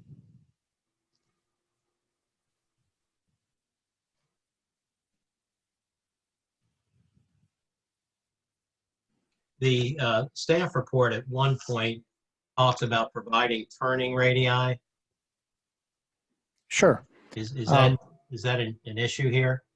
I don't believe so. This existing radius on Baltimore Boulevard, that's a 20-foot radius. It continues into Gorsuch here. This is an existing 15-foot radii, and that's been servicing this property for years. This isn't obviously much of a radius, but we're able to bring in both our customers and service vehicles using this existing radii. Okay. And will the access as you've designed here impede access to the Tevis property in the short run as it exists today? No, it will not. And you heard Mr. Kazajian describe the nature of the deliveries to the property: oil delivery, oil removal, UPS type deliveries. Yes, I did hear that testimony, and I'm familiar with his operations. Does any of that cause an issue with stacking on the property? No, it does not.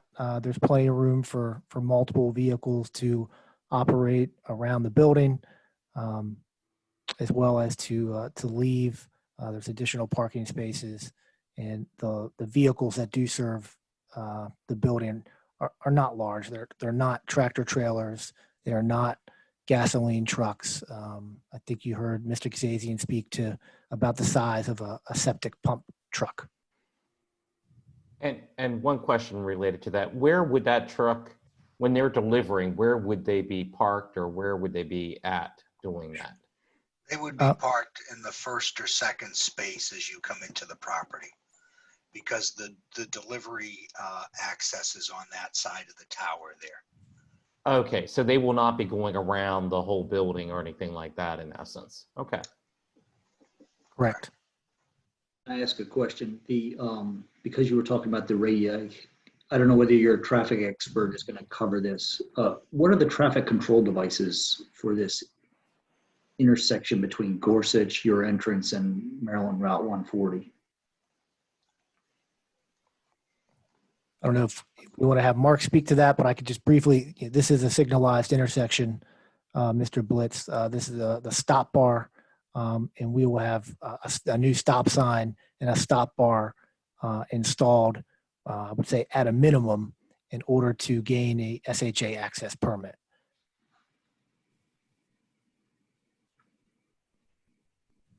I have a question about that radius too. Yes, Mr. Kramer?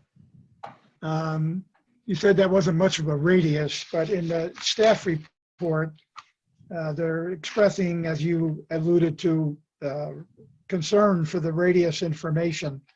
But should that, it has to be revised special exception plat to include that radius information so it's clear? Sure, that can be added. We can label all of these radius to address that staff concern. I was simply speaking to Also, Mr. Chair. operationally. Yeah, Andrea?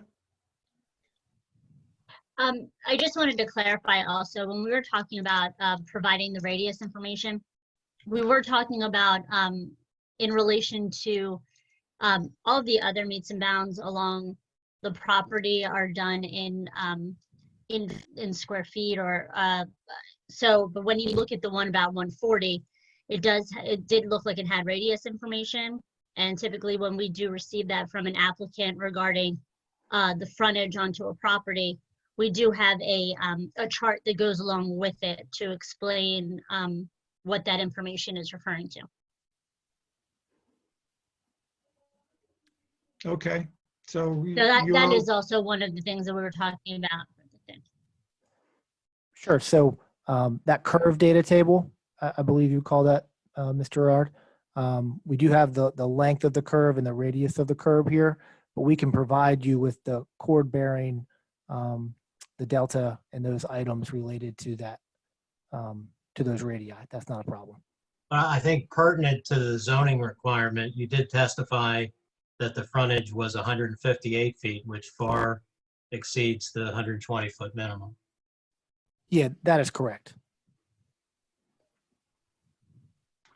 We just wanted to explain just a little bit farther as to what it was that we were requesting. Thank you. Thank you. Thank you. Appreciate that. Mr. Sharon, have you looked at the pedestrian needs for this site? So the use is not pedestrian oriented. There are no sidewalks along Baltimore Boulevard. There are no sidewalks along Gorsuch Road. On site, we do provide those pedestrian sidewalks for any customer or employee that would be parking in those spaces so they can access the building. So we do provide that on site. I do want to back up because when we had the landscape plan up, it does not have landscaping on the west side. And the staff was suggesting that maybe there ought to be. You speak to that? Sure. So because our actual property line is here, and really the woods line here, these are existing woods. We realized because we don't have an agreement with the Tevis, because we do not control or own this property, we cannot further enhance this buffer to the residential zone. That's really the second property over. And that's why we're unable to provide that buffer, especially since this property line is in the middle of the paved driveway.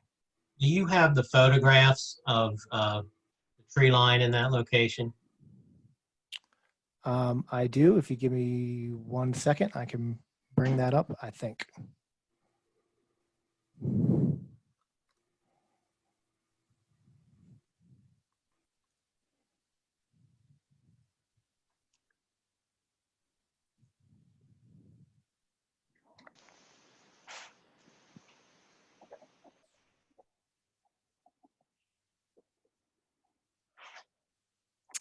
So here's the first of two pictures. Hopefully everyone can see this on screen. This is the existing veterinarian building, and this is that shared access driveway to the Tevis property. And here you can already see in springtime how thick this foliage is started to come in. And I'm gonna bring up a second photo, rotating, really looking directly into that buffer. And again, you can see this is already in early May starting to thicken up and really provide a buffer. Even though it's not on our property, it still does provide a buffer to the adjacent residential zoned properties. Mr. McGuire, are you going to submit those as exhibits, or were they already included in your pre-hearing information report? How are you going to adopt these? I would offer them as, I guess, joint, the two photographs as joint exhibit 11, and they will go on the list of items that I will need to email to Mr. Gray. Mr. Chairman, I would offer them. Thank you. Yeah, they're a little different than what came in the original package. I think the original package was probably the winter version. And Yeah. this is, so I guess it depends on what time of year, but we wanted to at least give you the balance of, both sides. And Mr. McGuire, Mr. Chair, if I may. Yes. So for exhibit 11 will be two photographs that depict the hedge that buffers the west of the property from the adjacent residential parcel. That is correct, Mr. Gray. Those photographs are standing here looking almost due west into this, I won't call it a forest, but it is a treed area. Thank you. Yes, sir. Mr. Sharon, are there any nearby cultural or historical landmarks? None that I am aware of. Is the proposed addition of the automobile service facility feasible from a design and engineering standpoint under the applicable laws? Yes, sir, it is. Have you taken a preliminary look at the issues that will arise in the site plan process? Yes, we have. As part of the civil engineering design, we did look at some preliminary grading. We know that the property has existing water and sewer, and that there is a suitable storm drain outfall along Maryland 140. Other than the administrative adjustment we've talked about for parking spaces, do you believe that you can meet the balance of the ordinances and regulations that will be applied to this site without the need for variances? Yes, we do. Mr. McGuire, can I ask a point about, as you come in, you've got parking on your west side of the building. How wide would the drive aisle be there in that easement then? Because when you show the picture, it doesn't look that wide, but maybe it's. Sure. Well, Mr. Blitz, I think I can explain that. Is that picture was taken where this is the existing edge of building, which will be in the future after redevelopment. That will be the back end of our parking space. I see. So we are actually proposing to move the building to the east, so when these parking spaces are here, they'll be backing into the area that was previously striped for spaces to serve the veterinarian clinic. So your drive aisle into those parkings will be what? At a minimum, it'll be 22 feet wide, but currently as it exists today, it'll be much wider than that because this is the existing edge of pavement, and that would vary from an additional 10 feet wide here to almost 40 feet in total width at this location and 45 feet in total width of asphalt from this island to this edge of paving.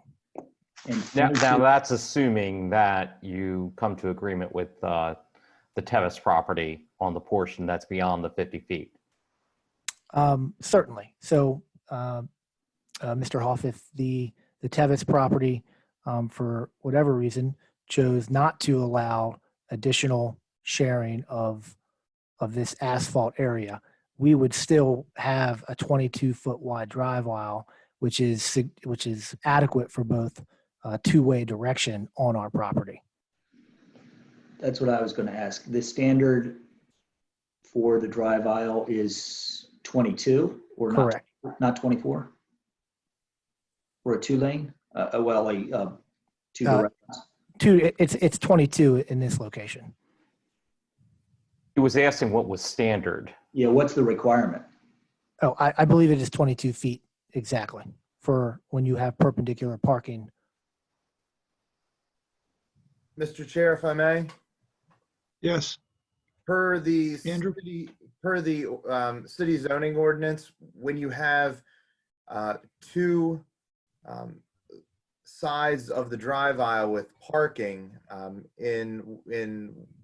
trying to remember the section off the top of my head, but it was adopted with ordinance number 482. It is 25-foot wide drive aisle. But that's when you have parking on either side. Is that correct? Yes. Okay. Correct. So if there were parking over here, head-in parking, then yes, this would need to be 25 feet.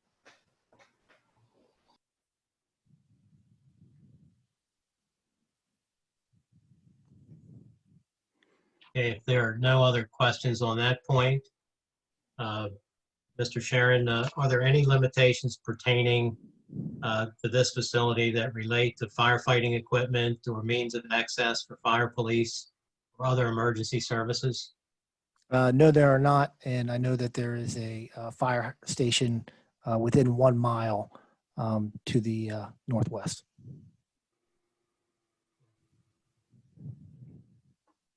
Are you generally familiar with the Westminster 2009 Comprehensive Plan? In general, yes.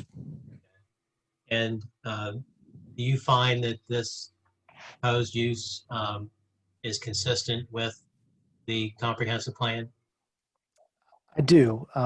We're in a very commercial corridor.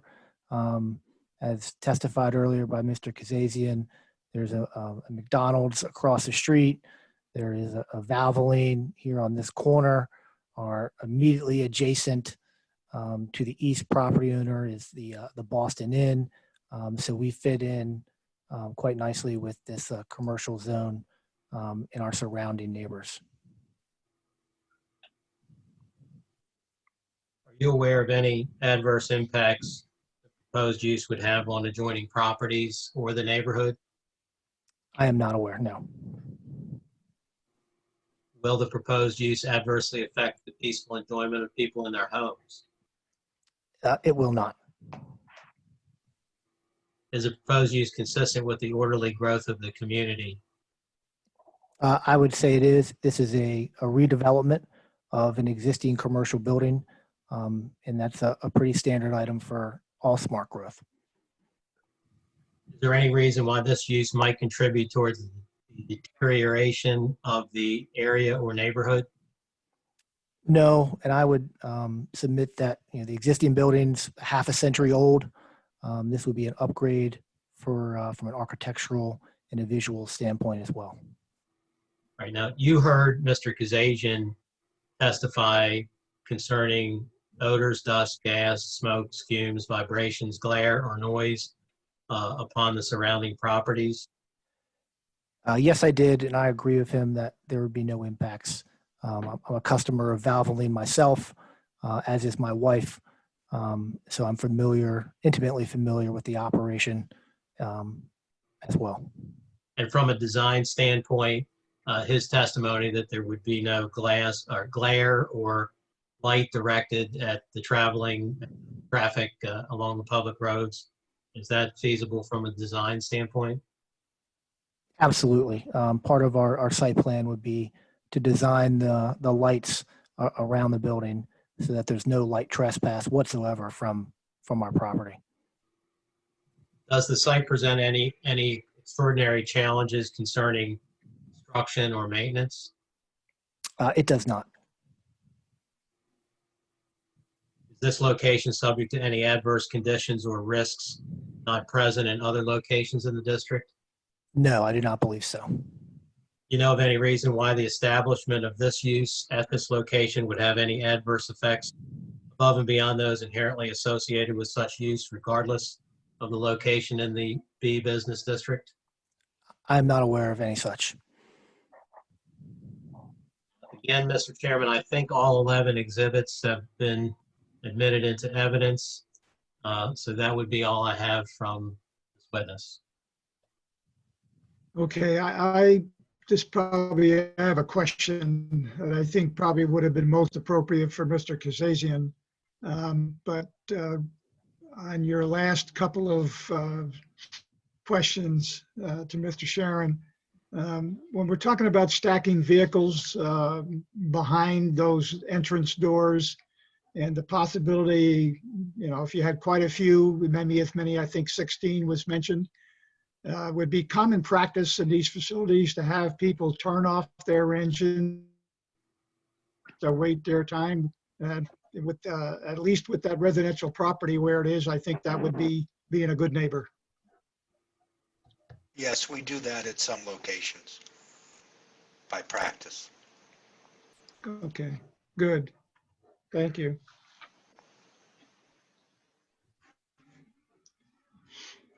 If there are no other questions of this witness, I would call Mark Keeley. Board have any other questions? I guess not. Mr. Beren seems to be talking. Yeah. Just, may I suggest to the chairman before the next witness that we take a 5-minute break?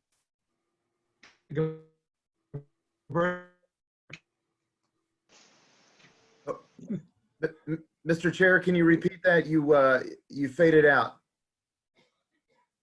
I lost Larry's audio. I think he was asking for a break.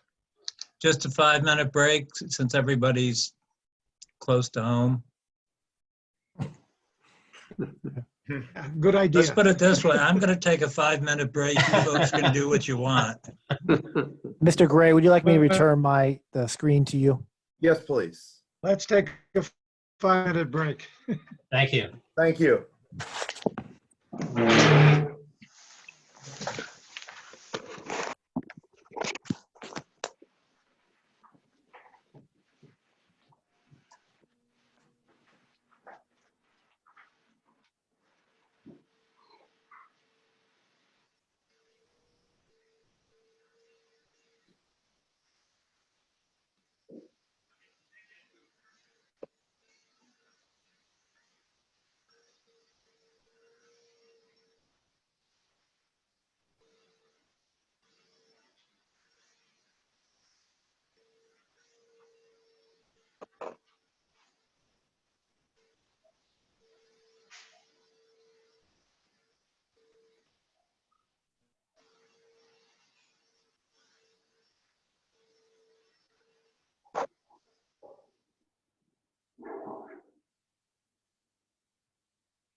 Call you. Okay.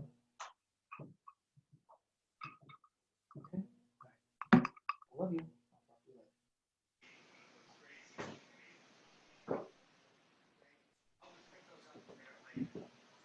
Thank you. Have a wonderful evening. Stay well. Your mom's good? Good, good. I miss her. Okay. My virtual hearing for Valvoline is still going.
I'm glad I encouraged my daughter and son-in-law to have a finished basement.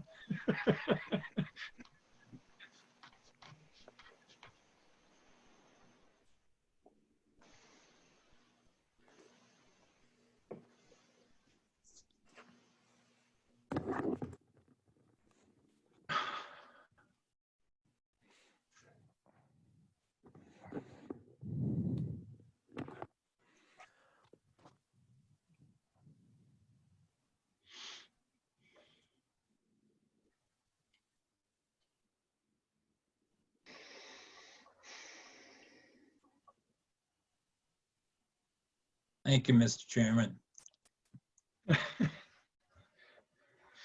With you, Larry.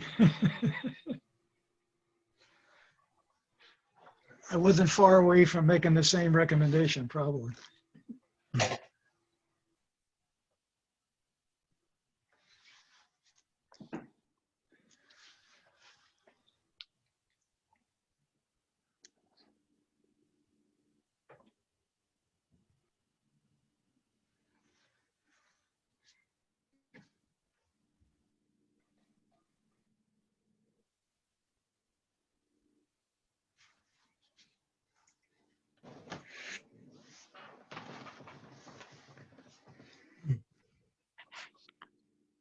Eric, I don't know if you have immediate access to it, but I sent emailed exhibits 6, 9, and 11 to Andrew and copied you.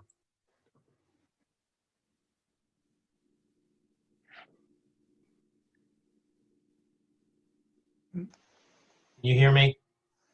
Yes. I'm sorry, were you addressing? John? I was just letting Eric, and I see that Andrew and Andrea are back on, that I did email Exhibits 6, 9, and 11 to them. I think we're now caught up with the exhibits that had not previously been sent. I received them. Andrew, you need to confirm for the record that you received them. Your audio is off. You are muted, Andrew.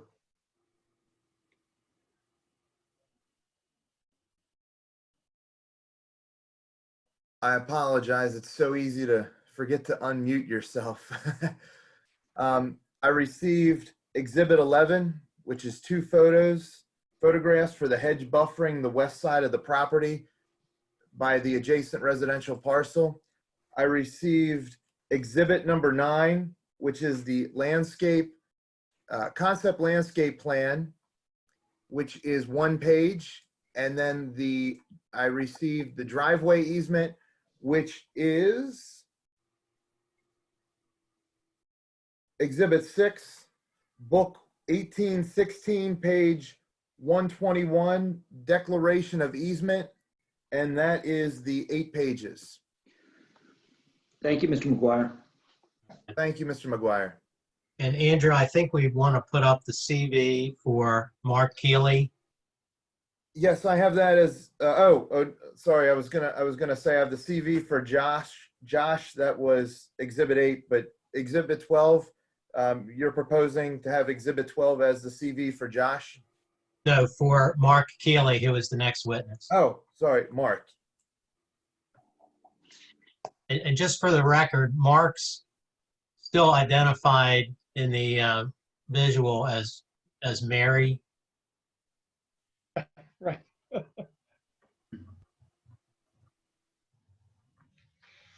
Sorry, he said up front he was not Mary. He looks more like a Mark.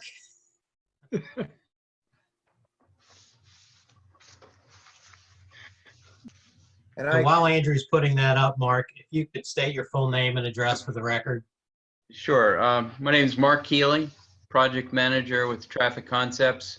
My address is 7525 Connolly Drive, Suite B, Hanover, Maryland, 21076. And Mark, what is your occupation? I'm a transportation planner. Okay. And what is your educational background in that area? I have a master's degree from Towson University in the Geography and Planning Department. My degree is in planning. Okay. And do you hold any certifications in that field? Yeah, I'm certified through the ITE Institute of Transportation Engineers as a professional transportation planner. When I worked in the county, I held the American Institute of Certified Planner certification, and I no longer hold that. Andrew, we're still not seeing the CV. Yep, I'm trying to pull that up now, John, or Mr. McGuire. Thank you.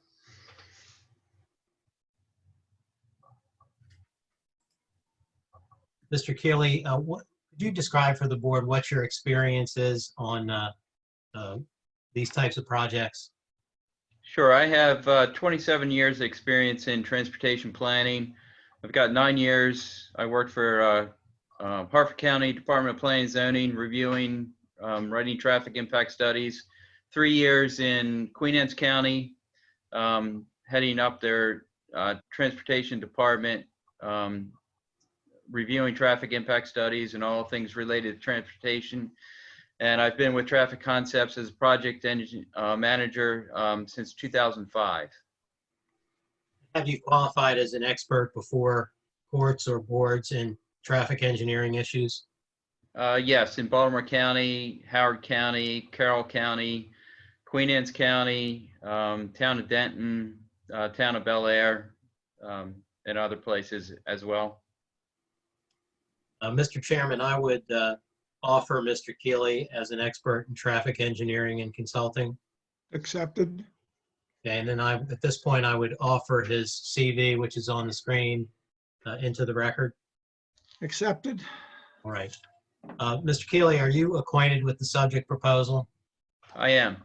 And have you listened to the testimony thus far in this case? Yes. Have you prepared a traffic impact study on the subject project?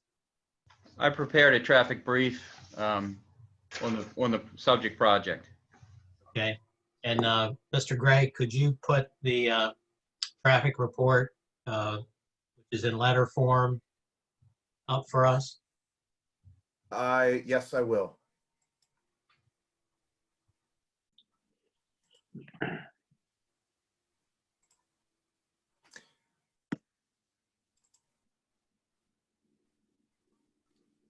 And Mr. Keeley, as far as that written report is concerned, what was the scope of that report?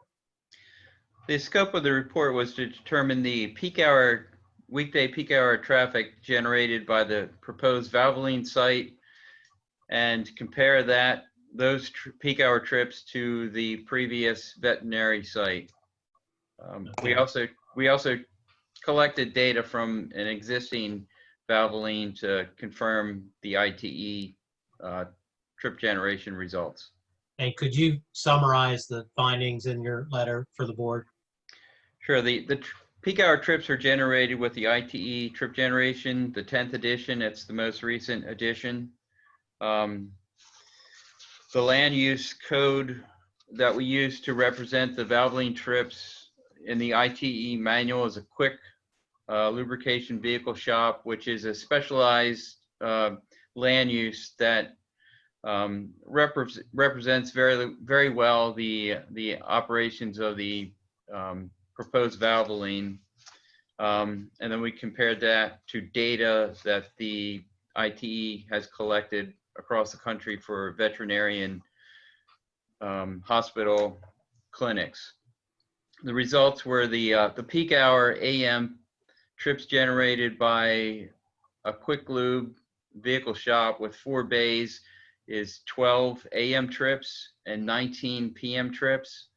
Those trips, when compared to the animal hospital, are 13 AM peak hour trips and 13 PM peak hour trips. So the difference was one less trip generated by the Valvoline, and then 6 additional trips, peak hour trips, generated by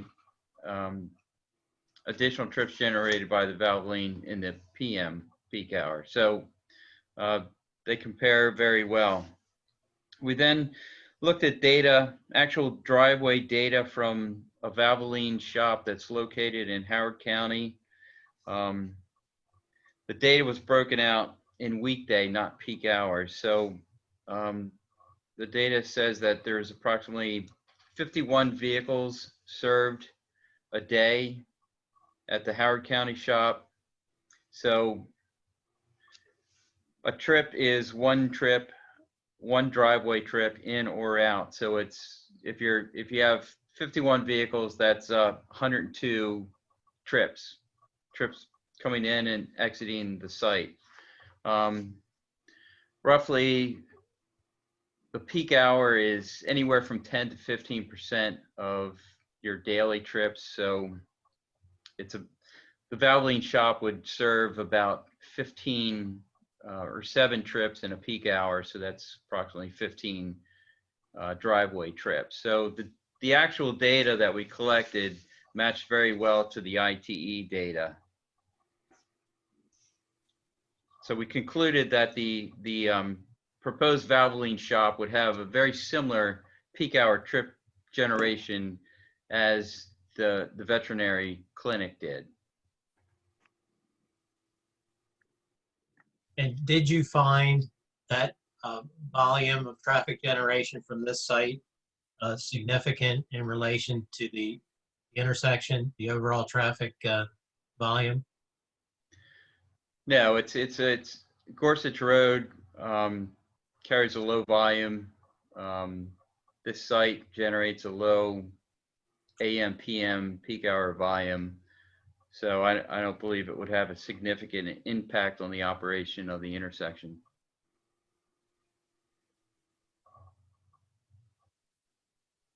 Right, just to make a one point, sticking with your report.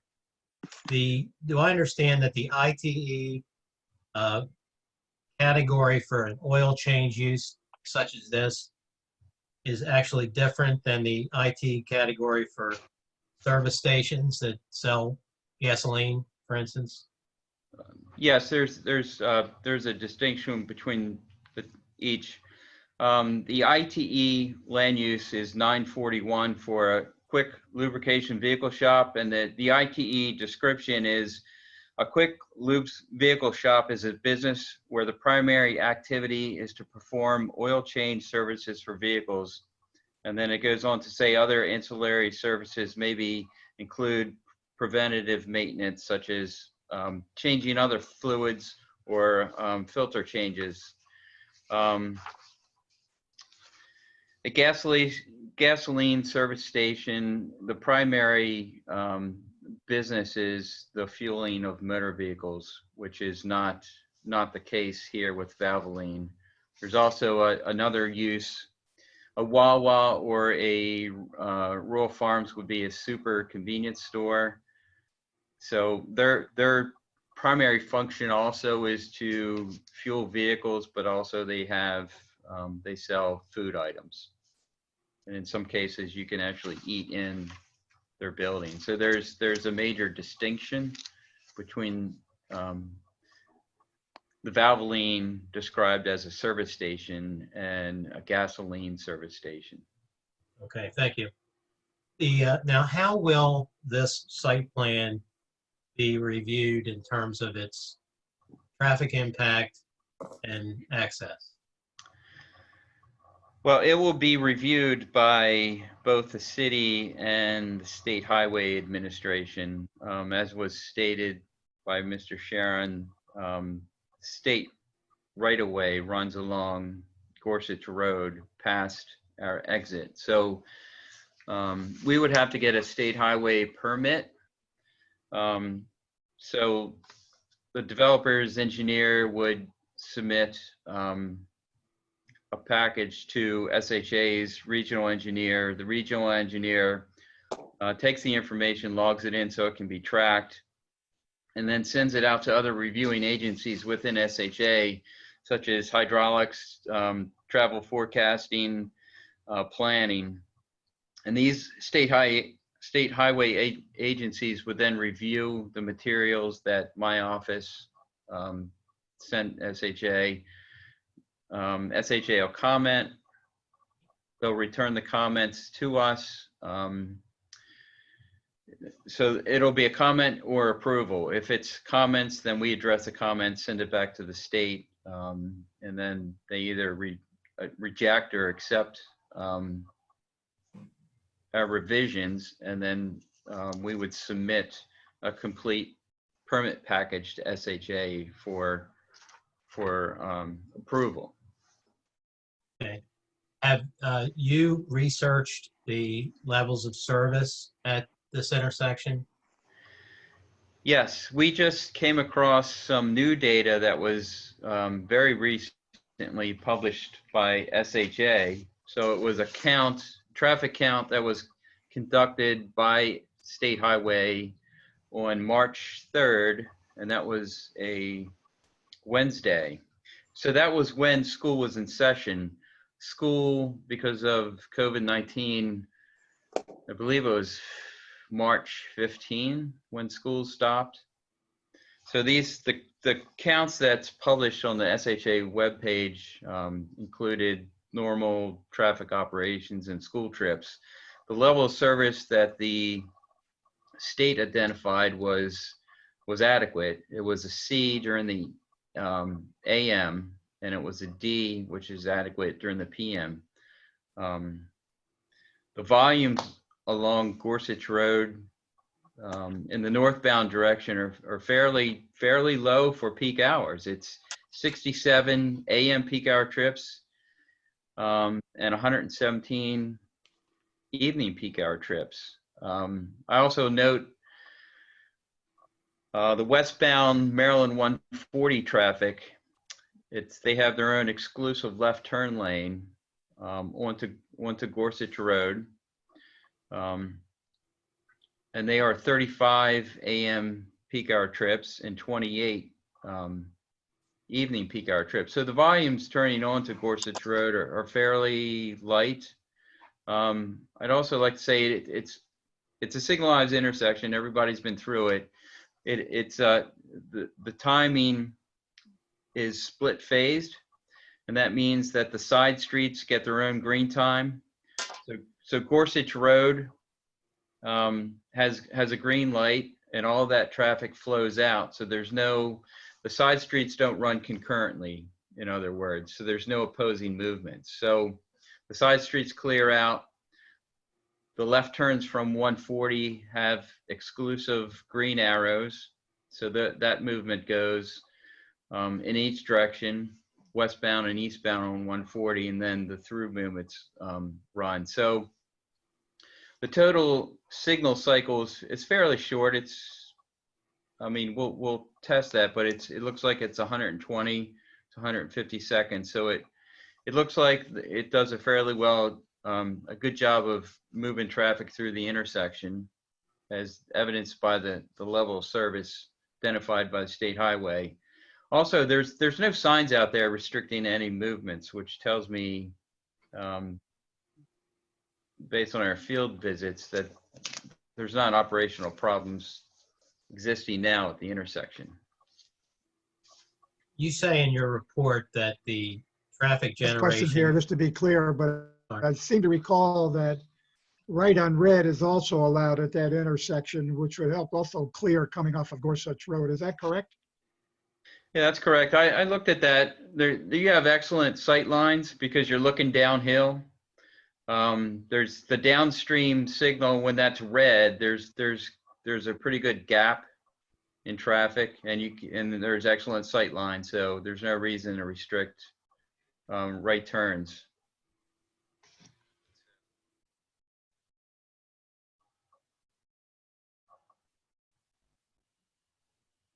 Thank you. in your report, you suggest that the traffic generation here would not justify the need for a traffic study under SHA criterion? Correct. The threshold for requiring a traffic impact study, a full traffic impact study, is 50 peak hour trips, and we are well under 50.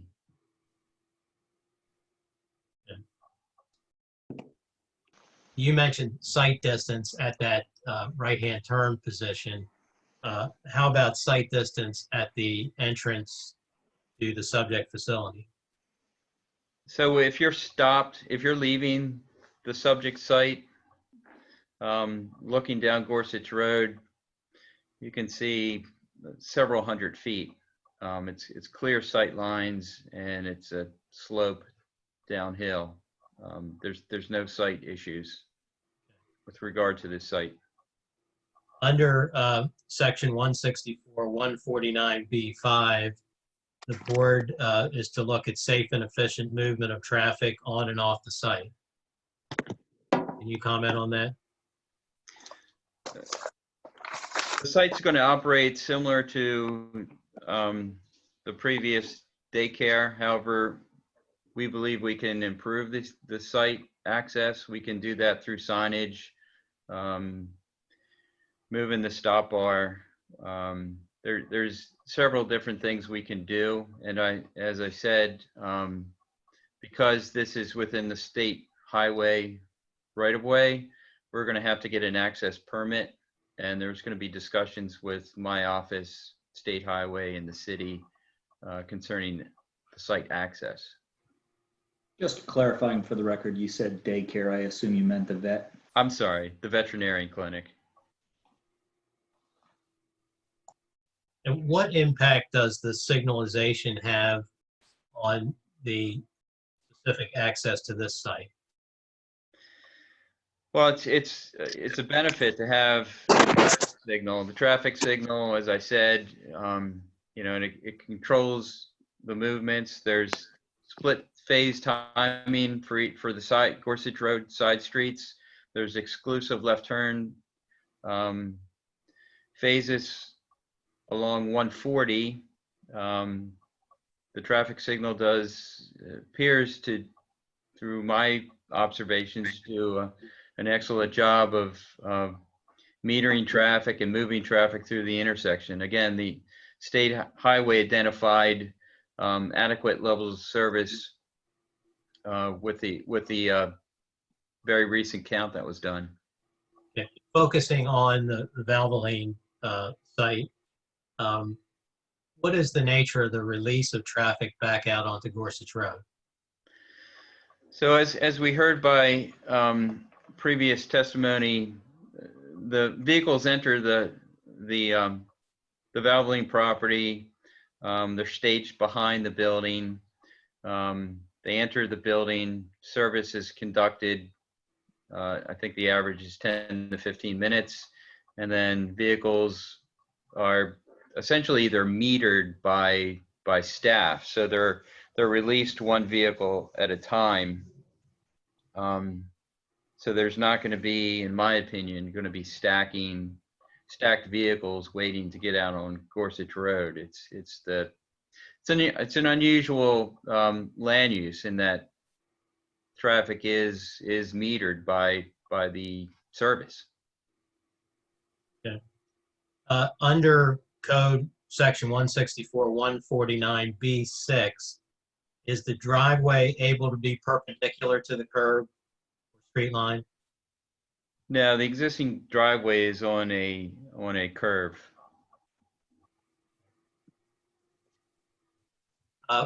Based on the testimony that you've heard, do you have any concerns about the adverse impact on traffic as a result of lighting on the site? No, it appears that based on testimony, the lighting will be shielded from adjacent properties and the state highway.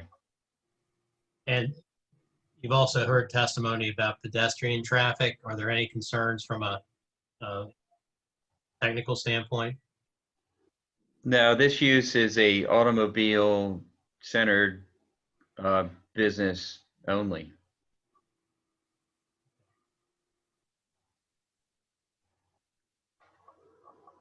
And in your opinion, can the final design be an improvement on existing traffic conditions? Yes, we believe we can improve the site access over the existing condition. And you started to touch on that. Just as an example, what types of things would you be looking at? Well, immediately we could look at signage, not to block the intersection. We could move the stop bar back further.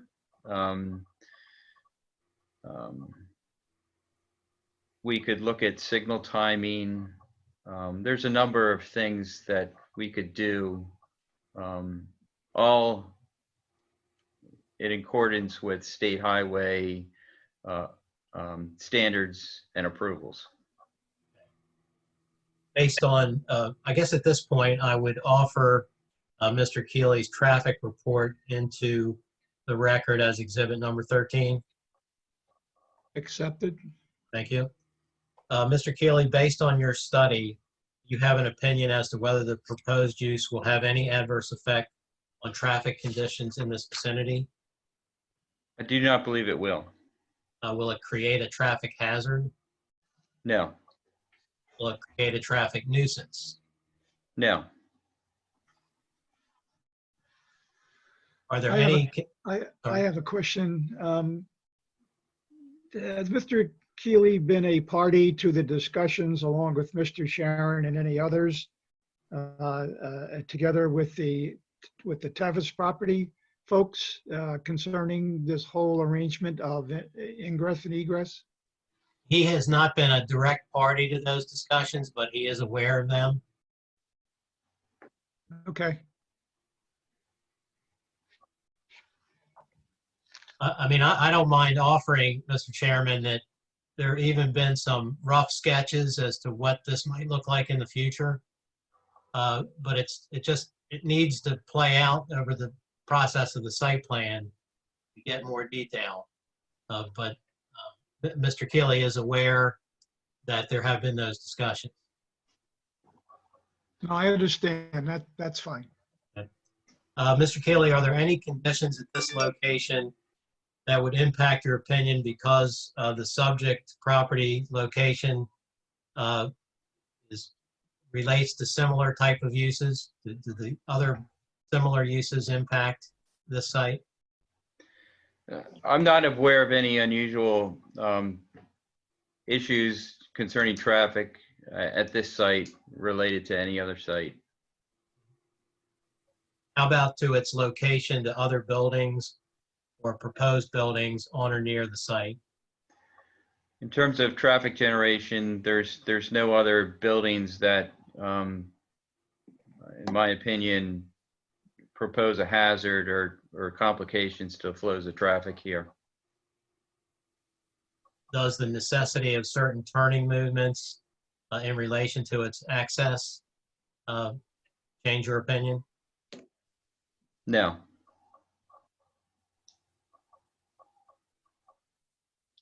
Are there any nearby pedestrian crossings, schools, parks, playgrounds, hospitals, or other public use or places of public assembly that might impact your opinion? I'm aware of the school location. I'm also aware of a church along Gorsuch Road. In my opinion, those uses and their locations wouldn't impact the use of this site or impact traffic flows generated by this site. There's no pedestrian facilities located near the site.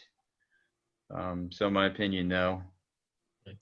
Are you generally familiar with the city's B, the business zoning district in this location?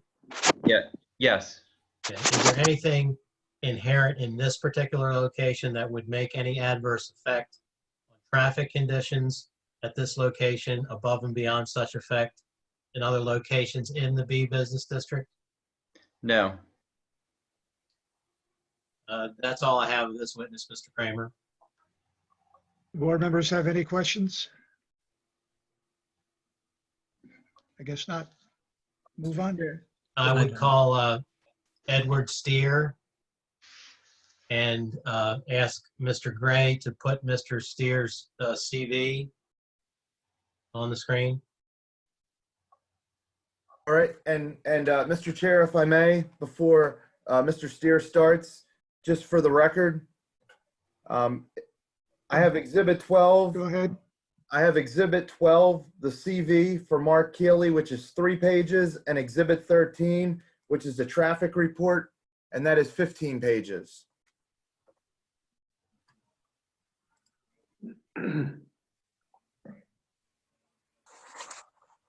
Okay.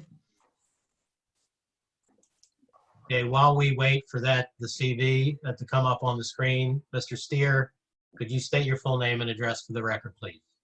My name is Edward Steer, and I'm at 11100 Dovedale Court, Marysville, Maryland, 21104.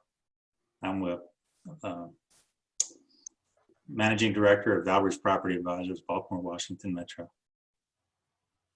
And does the document on the screen fairly and accurately describe your credentials and professional experience? Yes. Okay. And what is your occupation? I'm a planner and market analyst. Okay. And you're employed by Valbridge? Valbridge Property Advisors, yes. What is your, just basically, what is your educational background? I have a master's in real estate from Johns Hopkins University and a bachelor's in geography from Syracuse University. Okay. And have you been qualified as an expert before this Westminster City Board of Zoning Appeals? I have. And market needs analysis and real estate market values? I have. Okay. Mr. Chairman, I know I skipped through that a little bit, but I would offer him, he has previously been qualified as an expert in market needs analysis and in relative real estate market values. Accepted. Thank you. And at this point, I would offer his CV as hearing exhibit number 14.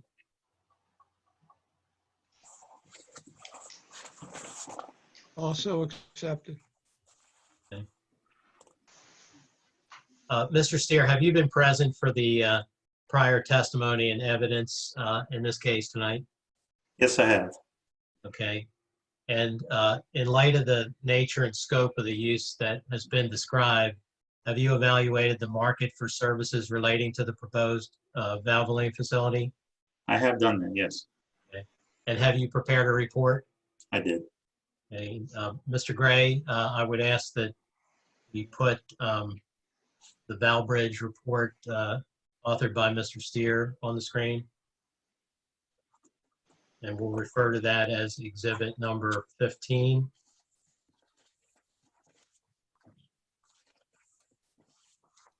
And while we're waiting for that, Mr. Steer, would you describe your methodology? Okay, so as we approach this project, we do some of the basics. We inspect the site and the neighborhood. I'm very familiar with Westminster and the neighborhood as well. And review the site plan that was prepared by Morris and Ritchie.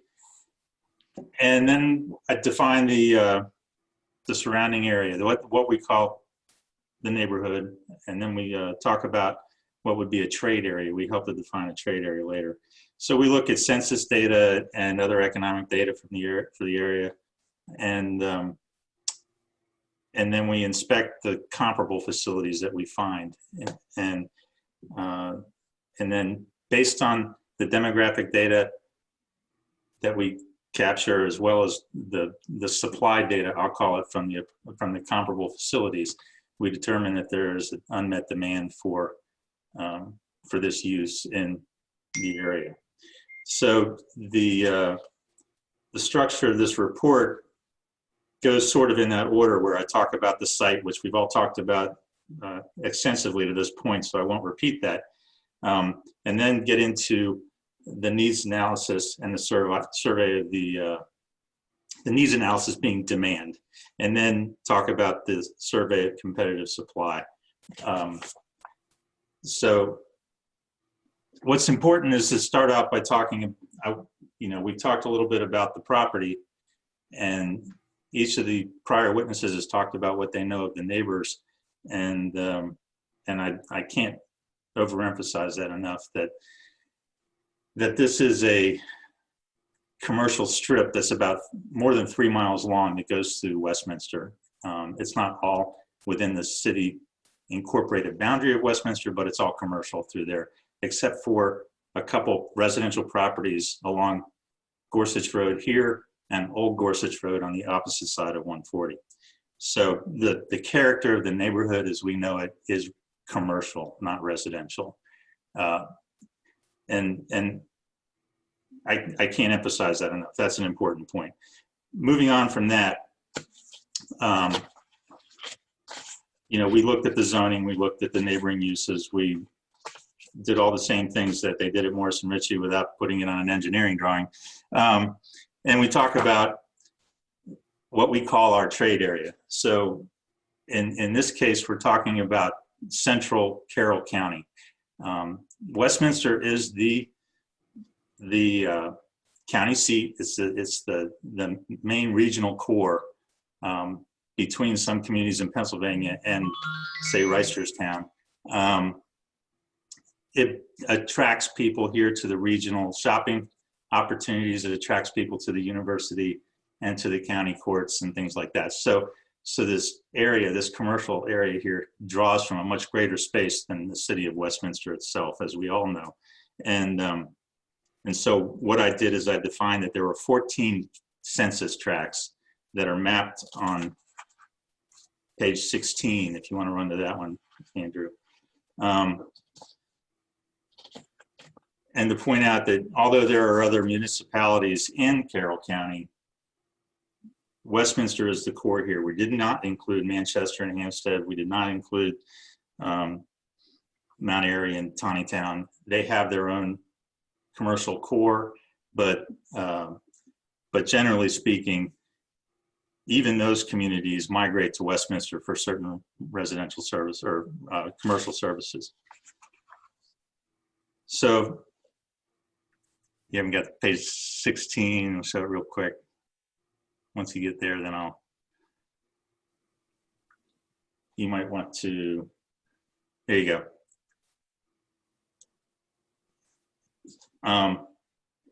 Clearly Route 140 is a spine that comes through the county. That's important too. So if you go to the next page though, I think it's important that we look at the demographics of this trade area versus the county, or in comparison to the county overall. If you drop down just a little bit more on the page there, Andrew, there you go, is you can see what the household income in 2019 was projected at by census. We use census data derived or were published by Environmental Systems Research Institute, ESRI. This data is the 2019 data is American Community Survey data. So not every element on here is ACS data, but what we have there is a fairly affluent income. Average household size is a little bit larger than typical suburbia. We have used this data to come down to the average vehicles per household, which is 2.2. It's an important point. And how many people are driving to work alone and how long they drive. So we know we're suburban. We know that most of the people in Carroll County are not working in Carroll County. They're working somewhere else, whether it's south or east for the most part. And so we have 84%, 4/5 of the commuters in this county are commuting, or people are driving alone to work. They're not carpooling, so they're using a car. And then you have that 42% in this trade area work outside the county, 50% in Carroll County altogether. And more than a third are driving more than 45 minutes to work. So that's a lot of miles. These are important points, and these are really important points to Mid-Atlantic lose, because miles equals demand. So what we're looking at here is that if you go to the next page and drop down to the estimated oil expenditures, there you go. The census through Consumer Expenditure Survey, which is done by the census, but it's out of the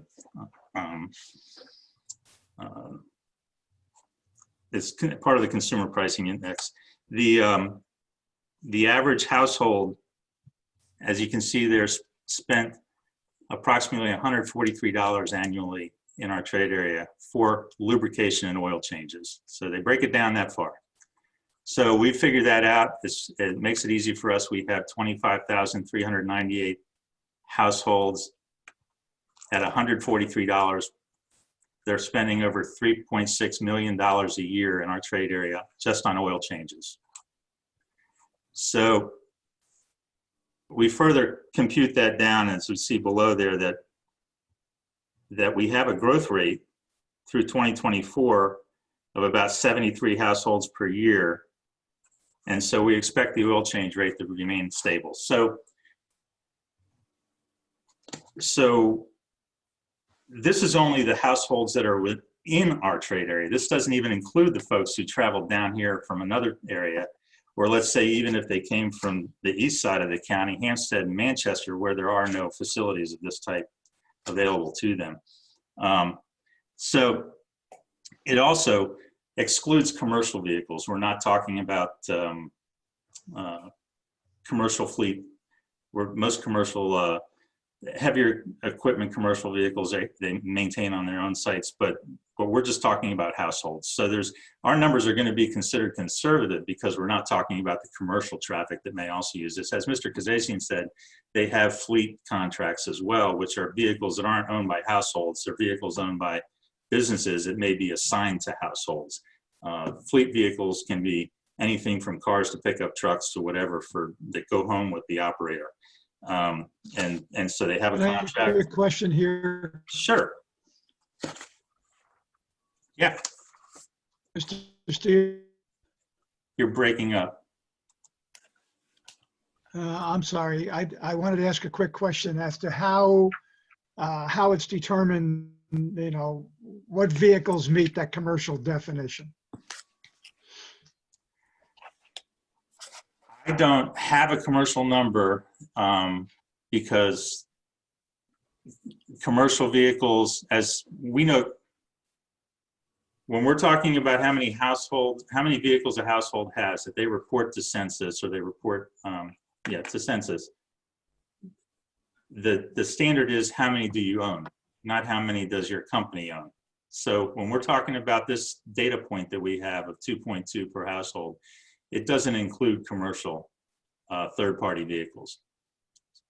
So what I'm saying is there are commercial vehicles in the area. We do know that, but we don't have an idea of how many. That's a data point that I've been dealing with in some other communities that is somehow highly protected by the state motor vehicle administration, and we can't get it unless we pay another provider for it. So what they do is they break it down by fleet vehicles, government vehicles, and residential vehicles. Oops. Does that answer your question? Well, I guess the what I was trying to get to is, I mean, there's many different many households around that have, you know, working people in them, and they drive a pickup truck or an SUV type vehicle that one might consider, even if it has, you know, markings on the side that says they are with a commercial company. I'm just wondering if in your counts, as you come up to this 2.2 data point, are any of those type vehicles counted in that to the point where they might use these services as well as any other? Yeah, what I was saying is I don't think I have the ability to separate that out with the data that's available to us. In other words, as we understand it, it's just residential vehicles. And so that's why I was qualifying here that the commercial vehicles will be in addition to what we've calculated here. Okay, I got it. So in other words, the demand numbers I'm coming up with are going to be light. Lighter than probably the realistic numbers. As we discussed at the very beginning of this hearing, the type of use we're talking about here is a quick lube oil change facility, which is, as Mr. Keeley pointed out, defined by the Institute of Traffic Engineers as a specific type of facility separate from gas stations with convenience stores, separate from other types of service garages. In the Westminster zoning code, for example, you have a definition of a service garage. You have a definition of service station. Mr. McGuire pointed this out. A service garage is defined as a garage other than a residential garage where motor vehicles, trailers, and other types of equipment are stored, equipped for operation, repaired, or kept for hire or sale. And that would be a great definition for a tire change facility or for a car service facility, that either one of those that does not sell fuel. But you will find that they may or may not have tow trucks. They may have cars parked there. People drop their cars off the day before for service, and it takes a day or two for them to get them serviced. That fits into your definition, the Westminster definition of a service garage. In the service station definition, yes, we fit because we do retail sale of oil, but it does not include a convenience store, and it doesn't include gasoline, which are the other pieces, and completely different definitions. So the ITE has defined this uniquely. They found that in doing traffic studies on all these different types of uses, that this is specifically different than the other service uses that are covered under the umbrella of the Westminster service station definition. So with that in mind, we looked at similar uses. There are only 3 other in the entire county, one in this trade area. One would be all 3 of them are Jiffy Lubes. The one Jiffy Lube is over on Cranberry in the shopping center in front of Giant Food. and the other two, one's in Eldersburg and the other one's in Mount Airy. So they're on different highways. Well, the other two are on a different geography altogether that really doesn't serve Westminster. And the one that's in Westminster is there. It's got 3 or 4 active bays now. They converted their car wash bay into another service bay where they do heavy service on vehicles.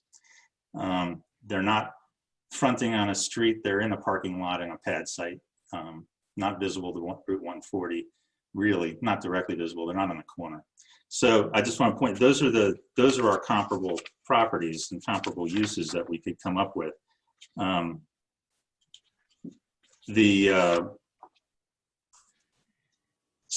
all 3 of those are old. They're old facilities, decades old, and they're not the same as what Valvoline's proposing here, even beyond that. And at Jiffy Lube, the service is different. You get out of your car as well. They do a lot of the same things, but they also do more. Like I said, car wash and other services that require more time in getting out of your vehicle. Mr. Steer, Yeah. I should raise my hand. I'm sorry. No, go Mr. ahead. Chairman, Yeah. I have a question. Larry's got a question, Hope. Okay, Go Mr. ahead. Steer, in your report and in your testimony now, you're essentially differentiating yourself from other companies, particularly around 140, which have oil change and lubrication services. You discount them out of your, I guess out of your analysis, but the only thing that I read in your report and what you said, the only difference between your company and your and what you do really is that the people don't get out of their cars and they're there a short period of time. But the actual services of oil, lube, and oil changes and lubrication are similar, if not the same, to these other services that may take a little longer. So I don't see, you come down to basically having 3 different, Jiffy Lubes that have the similar format in terms of time on the premises. But to me, it is, tell me how what you do and what you provide your customers are not the same as these other these other companies along 140. You are absolutely other than time and the fact that the people stay in their vehicles. Well, you're absolutely correct. There are other facilities in Westminster that provide oil change services, no doubt about it. Okay, but my question here is, you don't include them in your analysis. You say, well, there's only 3 more in Carroll County, just like us. But in terms of the other services along 140, there isn't. You do give a on one of your pages back here, on page 22. 22. You do give some anecdotal information in a couple paragraphs, but you don't do the analysis that you do with the other Jiffy Lube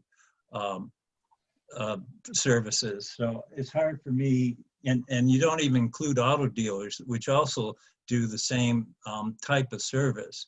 I guess what I'm saying is I don't see that you're meeting your burden of proof in terms of what the actual need for your services are on Route 40 at this point.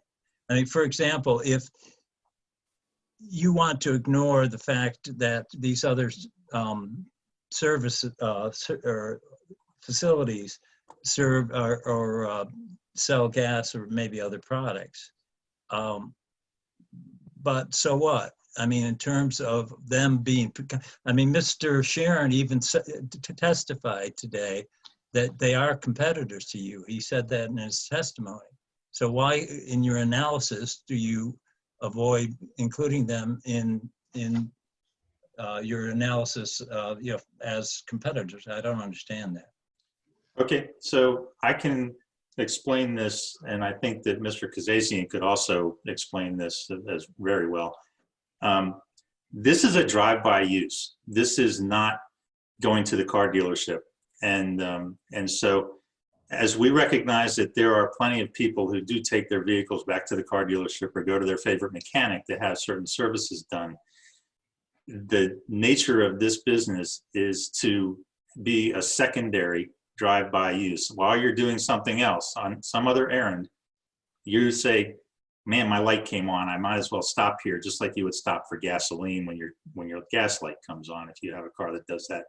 And so this is the type of difference of, not only difference of customer, but difference of expectation of service. So what we look at is what I mentioned on page 22 is that a service garage will likely have loss leader sales to bring people in by doing oil changes so that they can do vehicle inspections and they can help you out with other things that may be wrong with your car, which is great. There's no problem with that, except the whole point is they're trying to bring you in the door to become a repeat customer for other services. The oil change isn't what their primary business is. The oil change isn't what the dealership's primary business is. Those places have car auto service that's far more extensive to do different types of jobs that you can't do on a drive-by basis. So Okay, but what it's a totally different use in that regard. It's not the same. Yeah, they do the same, whatever the points that you give in your report here, I think there was 19 of them or something of the various services you provide. They provide the same things. They do and sell different products and services, but essentially they're doing the same thing. My problem I have with your application is you haven't shown me that there is a need for these oil changes and lubrication services that are already existing on 140. I don't see that. Mr. Steers, I have a question. One of your, kind of picking up with your assertion is that people are going to the Valvoline that are for totally different motivations than what they would to a dealership or something like that, correct? Is that what one of your assertions is? Yes. And one of the things that probably would be helpful is if, besides just making that assertion, what do you have from a documentary standpoint to support that assertion?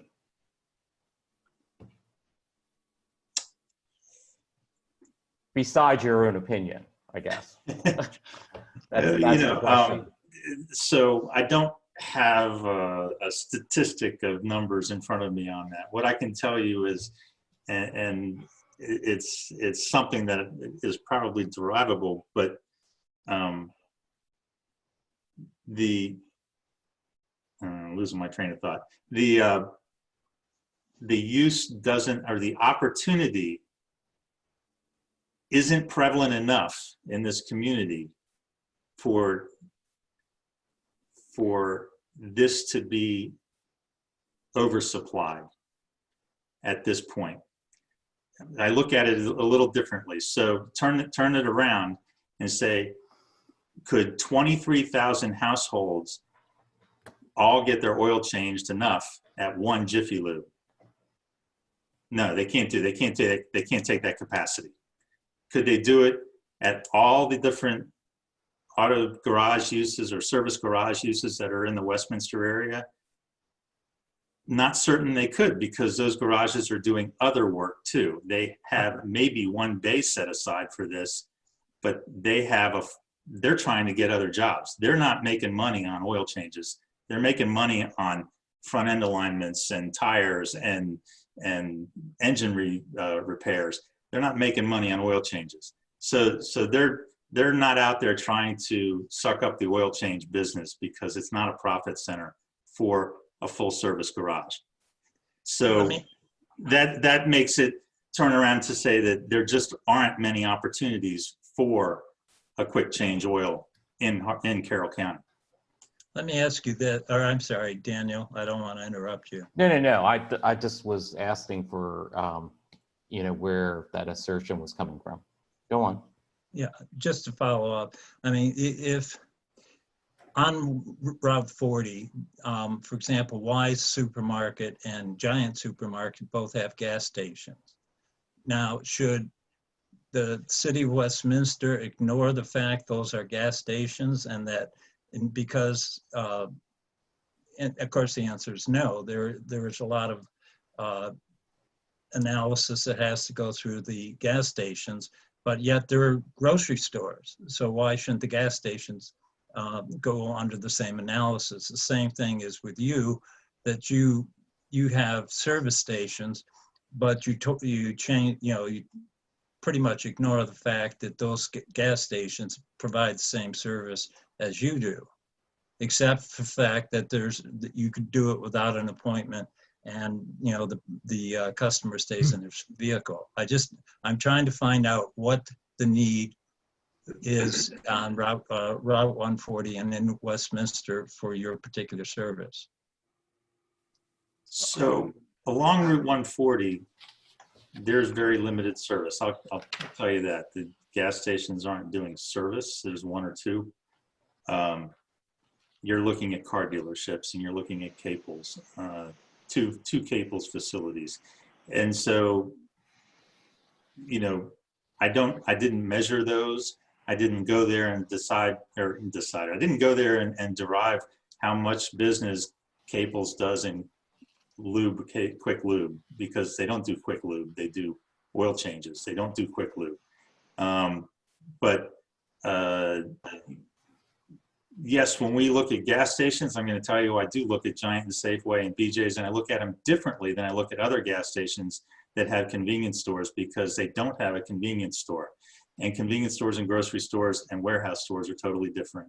So, but we do count that they have gas. So it isn't the same. And I guess we disagree on that, but this use is unique. It's not like the other auto service uses you see around town, and it's not a gas station by any stretch of the imagination. If there are only 3 other similar facilities in Carroll County, is there a market for what you want? I mean, one could argue that, these other stations, gas stations and lube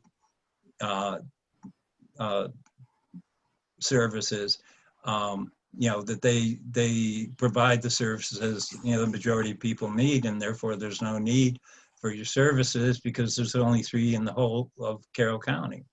I mean, I'm not saying that's the case, but you could put that argument out there.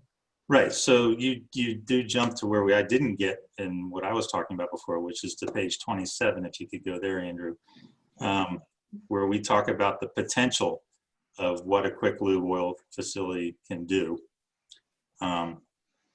And that's what we figured out, that the potential is max potential at the 3 Jiffy Lubes.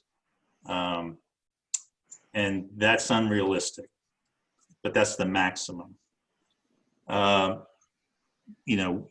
We think that you can't run a full stream of cars through these places, but the point is their capacity is 59,000 oil changes per year. We know that we have just in this trade area 23,000 households with 2.2 vehicles.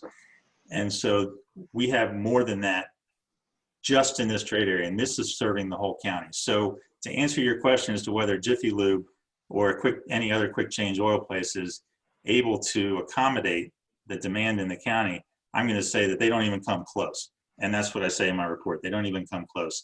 That there's room in the market for this facility without impacting the supply that's provided by any of the other facilities, including the car dealerships and the auto garages that are already in existence in the area.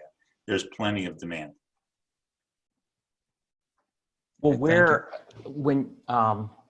when you say, but you haven't accounted for the car dealerships and such that do the oil changes, correct? And this analysis right here on this page in front of us. No. Nope. So you haven't taken that potential number of the oil changes out of the number here. Okay. I did not study car dealerships and service garages for oil change capacity because that's not their primary business.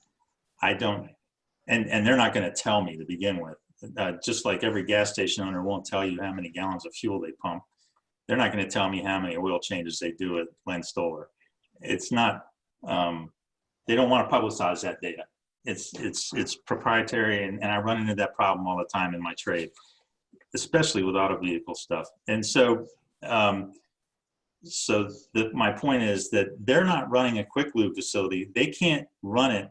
They can't run through as many vehicles in a day in one of those service garages as you can through a quick lube facility that has 4 bays and people are driving in and out without getting out of their car. So they're not going to have these numbers. They're not going to be pushing out this kind of volume. It's not what I would call a throwaway data point. I understand you guys think I did, but it's not a throwaway data point, but it's not significant enough to take up the significant unmet demand for oil changes in Carroll County. This might be a question for Mr. Kazazian, but will this proposed use allow anyone to call and schedule an appointment to come in for a specific time and be placed in the order for that time period? No, so we're a purely convenience, and it's first come, first served during operating hours. The other thing, just to add to the conversation, we did our own internal analysis. We use Esri. We've been doing it for 30 years. The average age of a vehicle we service, believe it or not, is a little over 10 years old. And through our analysis, and we do quite a bit of customer surveys after they come to our shops, and obviously Valvoline, who is our franchisor, does a bunch of work. What we find is most folks, when they buy a new car, only go to the dealership during the warranty period because they're afraid that they'll void their warranty. But for the most part, they abandon that service after it's done because it's time consuming. With regard to the other service garages that provide oil changes, I'm in agreement with Mr. Steer. They're typically advertised as loss leaders. There's a very thin margin, and they typically do not have the oil or the filter for many cars, so they have to have it delivered or they have to send someone to get it.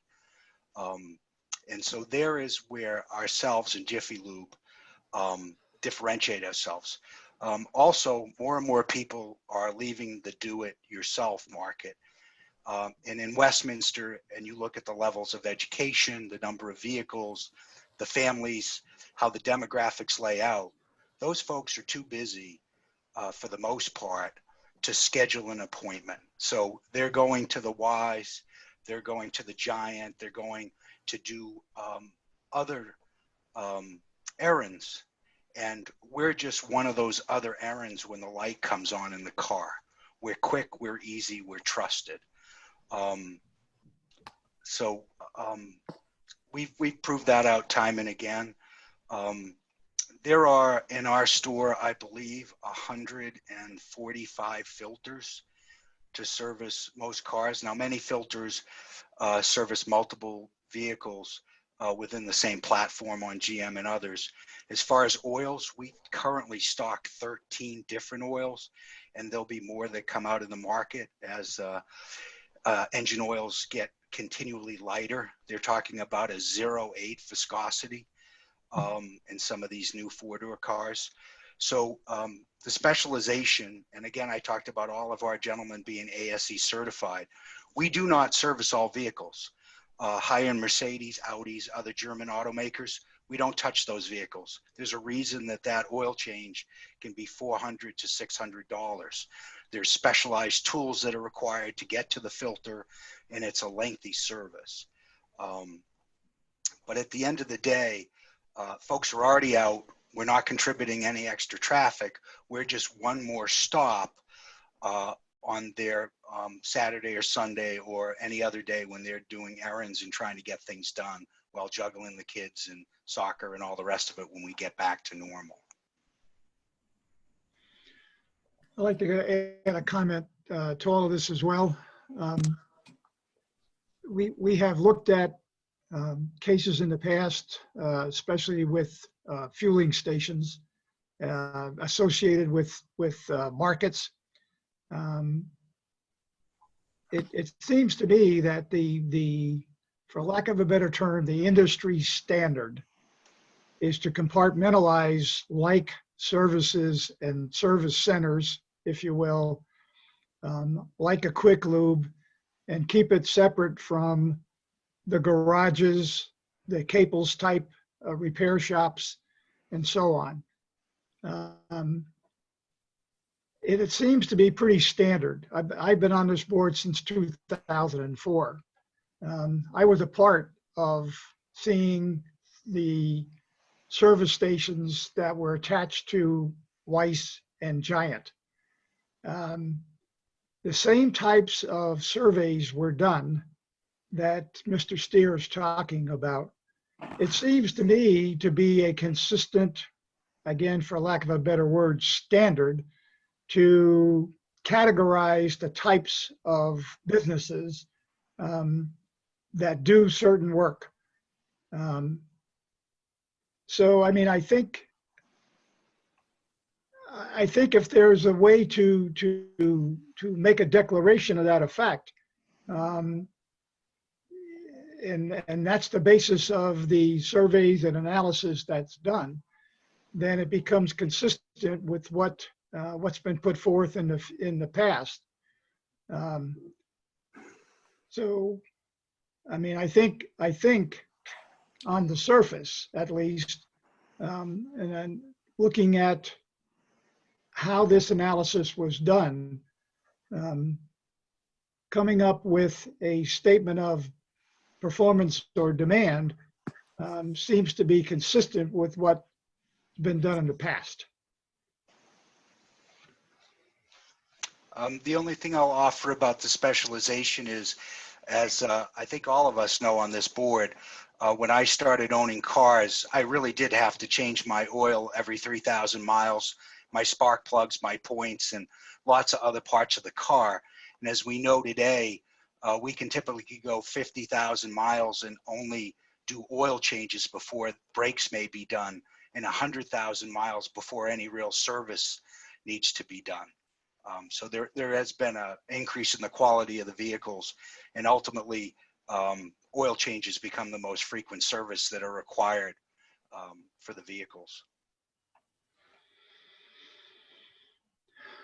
Are there any of these stations or similar stations in like the Reisterstown that going down that far on 140 that we could be losing business in Carroll County to? Well, I think with commuting, what you might find is folks that are heading back to Baltimore, there's a very large concentrations of Jiffy Lubes in our stores. So I wouldn't be surprised when we look at our customer scatter graphs, we find that a lot of people live a distance away from our stores and they service vehicles during their commute, you know, either before work, after work, or during lunch hour, just because you're on the road at that time and being a quick convenience to pull in and pull out. We're obviously looking at Reisterstown and other markets, Eldersburg as well. We do our own internal analysis to determine need, and we think the markets are underserved. Okay, thank you. I would add there that you also have, you know, a greater tendency to have more what we were calling fleet vehicles before in the more urban space where there's more employment centers where if Valvoline or Jiffy Lube were to have contracts with you know, Care First Blue Cross or something like that, you know, and you know, those execs are going to drive their vehicles to the one next door. So, you know, you're going to get more of that there. Mr. Steer, to move, I guess, through the conclusion in your report, we've talked a lot about the methodology. Based on your analysis, I mean, can you sum up your opinion regarding the demand for the Valvoline services at the site? Yeah, I think that where I was going with is that there's a capacity, as I pointed out, of about 29,000 oil changes per year, but there's 56,000 vehicles that need that. So what it comes down to is that we have probably a 2-to-1 unmet demand. Okay, I want to just back up a little bit because the staff mentions the criteria in sections 164-149, 4A and B, Yes. which is similar uses on the same side or at intersections. Did you take a look at that? I did. So as I pointed out before, strictly speaking, the Jiffy Lube is on the opposite side of Route 140 in the shopping center up there off of Center Street, North Center Street. And that's not on the same side of the road. Let's go back just so everybody is on the same page here. Is there an automobile service station in the city within 1 mile on the same side of the road, except at intersections under section 149 4A? Do that one first. No. Okay. And with that, you were explaining that the Jiffy Lube is on the opposite side of the road. The Jiffy Lube is on the opposite side of the road. And a broader definition, Capel's Car Care is also on the other side of the road. And so is the Sunoco station. That's at that intersection. And those are both on intersections at corners, which would disqualify them anyways. And under 149 4B, are there 2 service stations within 4 quadrants of an intersection, including 1/2 mile from the center of the intersection in any direction? There are not this, no, not this use. Okay. And at this particular intersection, Gorsuch Road and Maryland 140, there are no other facilities that could be viewed as a service station. Is that correct? Not at all. Mr. Chair, if I may, Yes. Go ahead.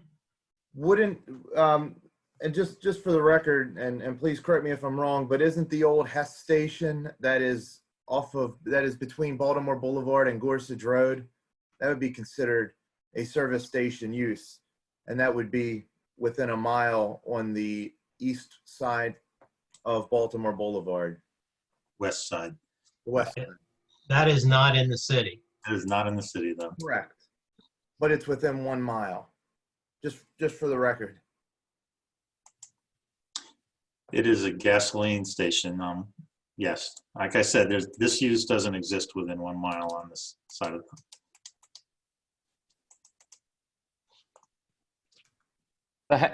For point of clarification, the Hess station only serves gasoline. Is that correct? It's a marathon station and it's gasoline with a 800 square foot convenience kiosk. Yeah, there's no kind of repair or anything at that location whatsoever. Okay. Yeah. And Mr. Steer, is that not also true at the Weiss Market facility, the Giant Food facility, the BJ's facility, the Wawa facility, the I guess the Liberty gas station back in town, and the Sheetz convenience store? Do any of those change oil? No, none of them change oil. There's also Royal Farms on Main Street and the Sunoco right there at Cranberry does not do any service anymore either. Okay. For public convenience and service, does a need exist for the proposed use due to insufficient number of similar uses presently available to serve existing population concentrations in the city under section 164, 149-4? Yes, I believe so. Will the proposed use result in a multiplicity of similar uses under section 164, 149-4? I don't think so. Are you generally familiar with the Westminster Comprehensive Plan and the zoning for the property? I am, yes. Okay. And how would you characterize the other uses in the neighborhood? As I mentioned earlier, it's a commercial strip. There's about 3 miles of commercial uses stemming from up behind Aldi's, northwest of our site, down past to the Integrity Auto Group, which is down Route 140 south of town. And that entire strip is commercial uses. The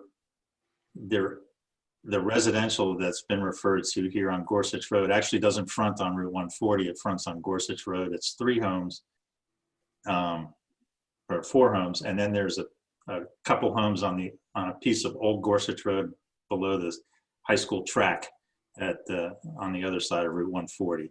And that's it. That's the only residential in that entire strip.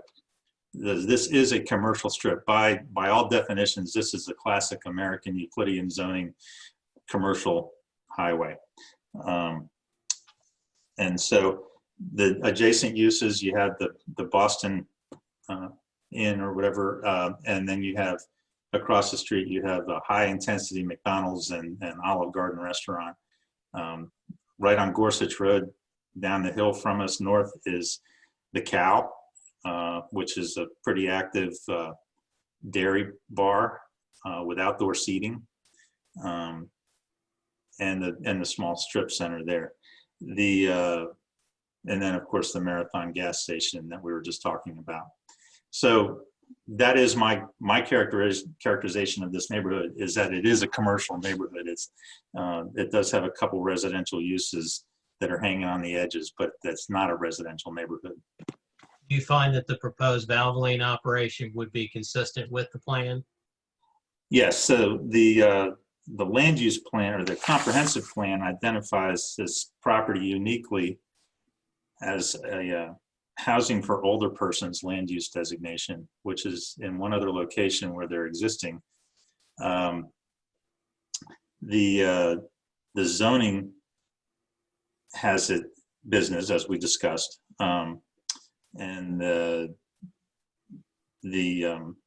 housing for older persons designation is just an optional. I don't know what I want to say. It's a special exception development option in the R7500 district, which this is not. So the land use plan and the zoning map are inconsistent on this property.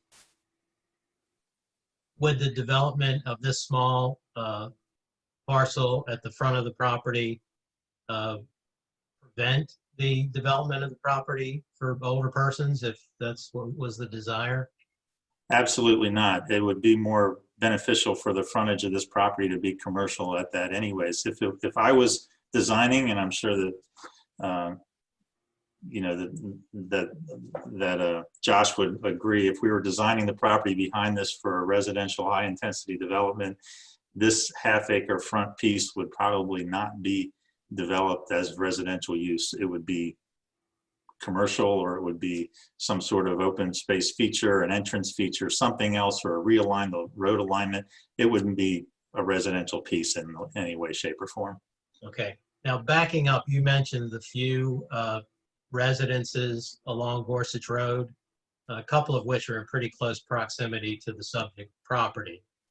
Are they also under the influence of Maryland Route 140 in terms of sounds, lights, and what have you? Absolutely. They're open field in front of those houses to the highway. In fact, the first house is pretty close to Gorsuch Road. And with that hill on Route 140, as Mr. Kazazian pointed out, it's difficult to talk to somebody standing on the side of the road there because there's so much traffic noise between trucks revving going downhill or uphill, among all the other traffic. It's a very noisy space. Do you have an opinion as to whether the proposed use will have an adverse effect on the surrounding property values? I have an opinion that it will not have any adverse effect on the surrounding property. Is there any factor inherent in this particular location that would make an impact on surrounding property values greater in this location than in other locations in the B business district? I do not think so. I think that it would be no more impact here than it would be in any other district. Okay. Mr. Chairman, I would move Mr. Steer's report into the hearing record as exhibit number 15. Accepted. Okay, and that's all the questions I have of the witness. And he is my last witness. Does the board have any questions of Mr. Steer? I have no more. Not hearing any. And if that was the last witness, then we are about to close testimony, unless Mr. Excuse me. McGuire has a closing statement. Excuse me. Mr. Leahy wants to talk. Yeah, may I have an opportunity to make a brief comment? Sure. Thank you. For the record, Jay Brooks Leahy, I represent Tevis Angler LLC, which is a property you've heard a lot of talk about that's to the rear of this. And I just want to say that we appreciate the cooperation and the communication that to date the Valvoline people have had. They reached out to us early on. We've had multiple conversations, and I do want to say that we're comfortable that they're going to be good neighbors and we're going to be good neighbors to them. And it is likely at some point in the future, we may want to put in a more robust entrance, and we've spoken with them about that, and they've indicated that they certainly would cooperate with that. And so we're comfortable with them as good neighbors. So I just wanted the record to reflect that. Thank you. Appreciate that. And Mr. Chairman, I would like to make a closing statement if we're there yet. Yes, I think we are. Okay, thank you. And I'll make it brief. Again, this is a special exception case, which is presumed valid. There have been some impacts noted, but not necessarily greater than where they would be at other locations. All special exceptions have some adverse impacts. That's why they're special exceptions. This is in a major, fully developed commercial corridor. We've heard that over and over again. There are no nuisances like noise, odor, or lighting of any magnitude. No variances are needed to develop the site. It generates a relatively modest amount of traffic and very similar to what we saw at the veterinary clinic. And it gives the opportunity to basically redevelop the property, which is now a vacant building. There have been no objections from any of the neighbors. In fact, we just heard from Mr. Leahy, where he graciously threw his support our way. In terms of the discussion with Mr. Steer, I think it's important. I don't want to dig up specific citations. It's late, and I know that's hard to do at this point. But there are service garages and there are service stations, and that's an important distinction here because the code is really geared towards avoiding multiplicity of uses. And service garages would be more like a Caples or even a dealership, even though that's obviously their garage is much more than just a garage. They provide different types of services. Under the code, a service station, all these gas facilities that don't touch oil, they are all considered service stations. Unfortunately, which is why I call this a quirky situation, the code doesn't distinguish among these specialized uses. And I think Chairman Kramer recognized that because he's been sitting through any number of these cases over the years. And we see that each of these uses tends to be different and does not cannibalize on the other. So I think that's important to keep in mind. And when you look at the criteria in the code, I think the site meets that criteria in terms of service stations on the side of the road. When we look at Cables, it's not even a service station at all. And And yet this facility is just by definition, unfortunately. The traffic, the one thing two things I'd like to ask for specifically. We heard a lot of testimony about traffic, and Mr. Keeley, I think, established that there will be an opportunity to improve the conditions at this site, and that the traffic generated, similar to the veterinarian clinic, will not, under SHA criteria, would not ordinarily generate the need for a traffic study. So I would ask that condition number 1 that the staff has asked for be deleted, and to allow that determination to go to the State Highway Administration, which is the regulatory agency. If at that point a traffic study is determined and a scope of that traffic study is determined, then obviously the applicant will have to live with that and comply with it. But at this stage, we don't feel it's appropriate to impose that condition. State Highway obviously has numbers that justify the level of service ratings that we heard about. And so it really isn't clear what the scope of a traffic study would be at this point, but we're not going to be able to do an end run around SHA anyway. So that's one item. The other item that we'd like the board to consider is deleting the condition number 2 in the staff report, which had to do with the landscaping. We have limitations of landscaping to the west, just because we don't own the property, and that's where our entrance driveway is. And yet the staff is suggesting we do some screening there. Fortunately, we have the natural screening of the forested area along within the Tevis property, and that kind of gives us some cover on that side anyway. So we would, and we have produced a landscape plan that far exceeds the minimum landscaping coverage in what is otherwise a very tight site.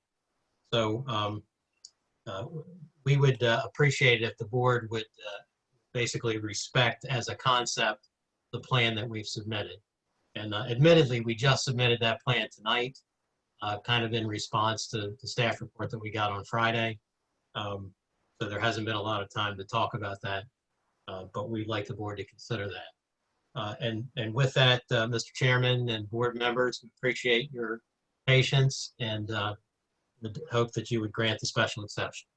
Thank you. Chairman Kramer, I just want to say one thing since we're towards the end of this and you Sure. all have managed to stay online. I'm going to go ahead and mute my mic and stop my video. I'll be here, but at this point, since everybody made it through, I was only here to save everyone the horror in case this went awry, that we wouldn't have to all go back through this again. So I'm going to step off while you all deliberate. That's great, Dan. Thank you very much again for being there.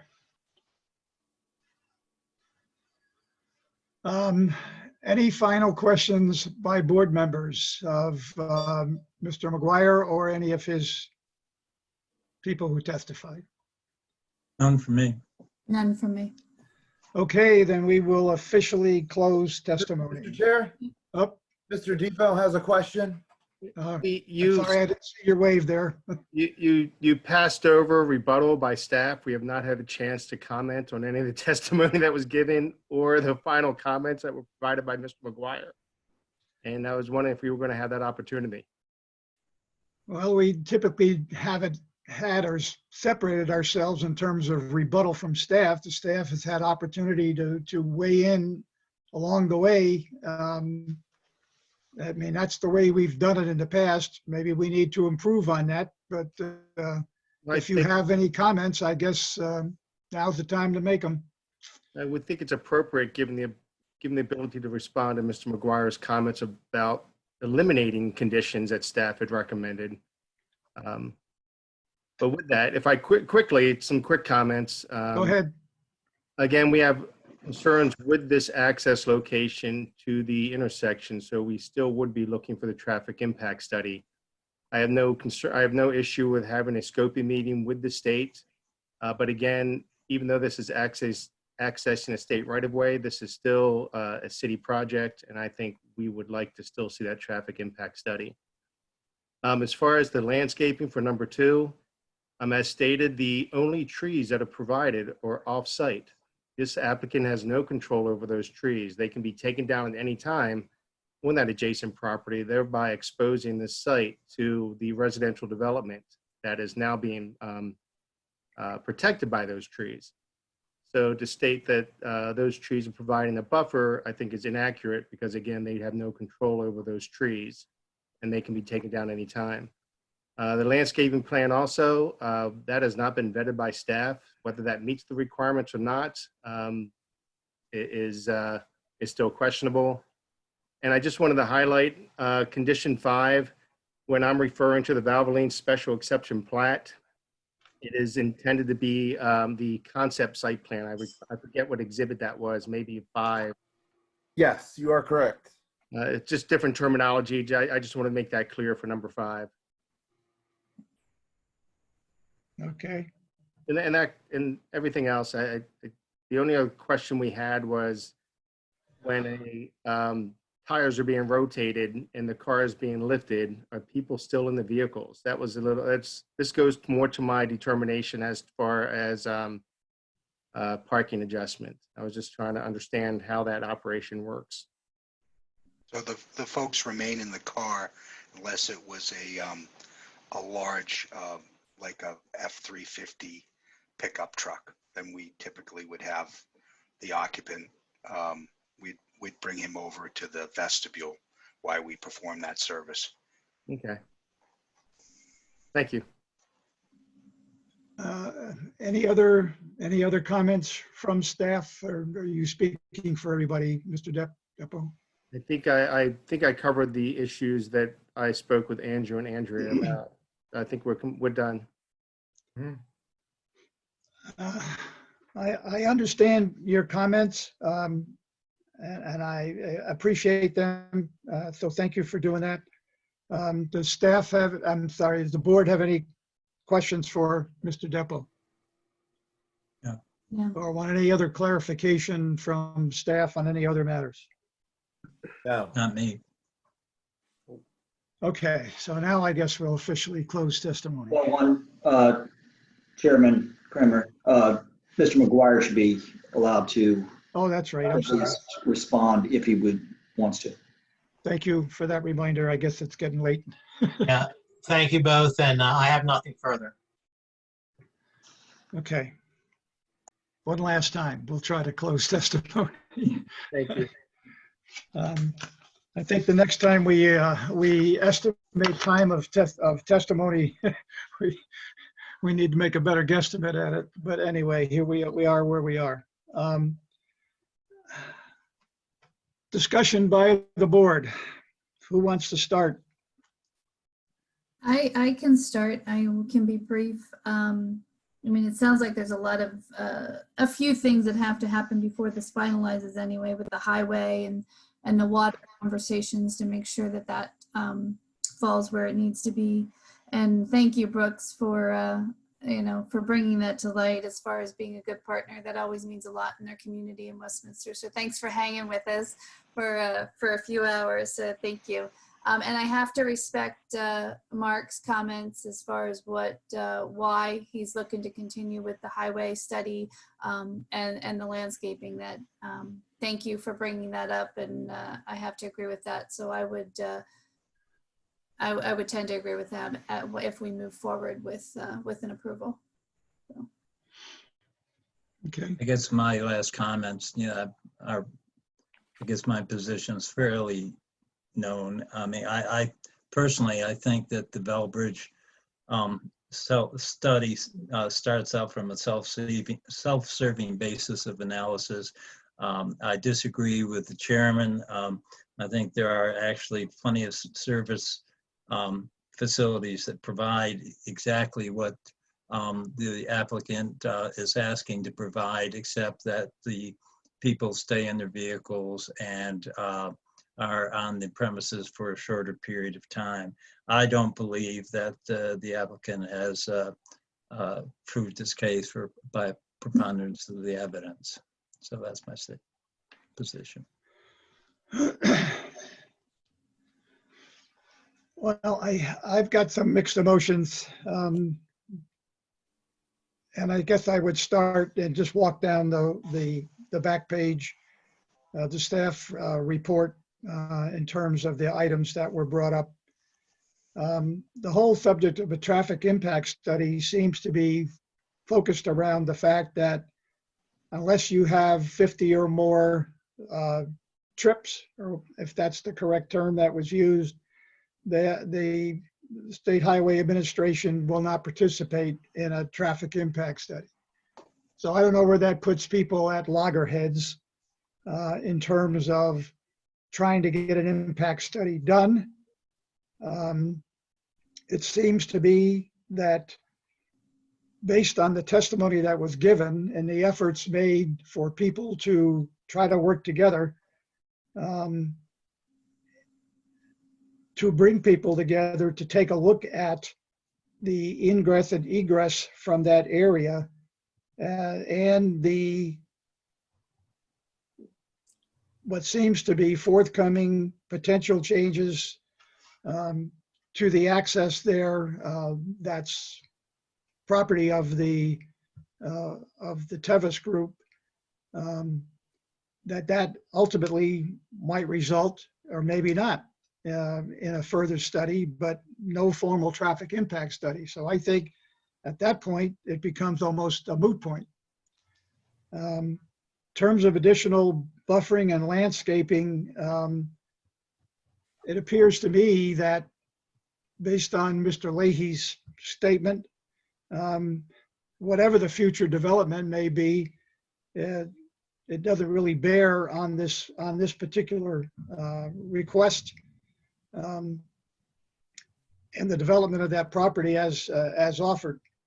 I'm sure that the developers are willing, based on testimony, that they would do the best they can to landscape and screen. They're rebuilding that one solid wall. They're putting a solid fence in alongside of that wall. They're making the best efforts to do and meet the requirements that are in the code, as well as being a good neighbor. The other items, I think, were all adequately addressed. I guess the only remaining point of potential contention is whether or not this particular type of facility is needed based on demand.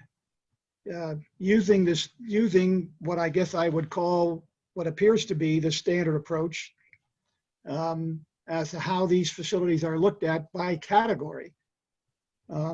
It's consistent with analysis surveys and analysis that have been done but in the past and have been acceptable. So I see no reason not to accept them at this point. In terms of the distance from other facilities,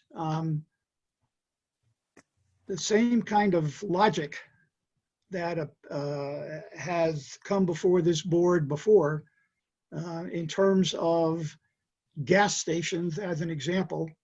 The proximities, the distances between, they've all seemingly come very close to meeting the code for, perhaps fractions or feet of a difference. I don't see that to be a reason to deny this particular application. So I would move that we approve this application with the additional conditions that the best efforts be made, that if a traffic impact study is not agreed to by the State Highway Administration, that all best efforts be made between SHA, the city, and the applicant, and the county, if necessary, to work that egress and ingress at that particular intersection and that driveway coming in.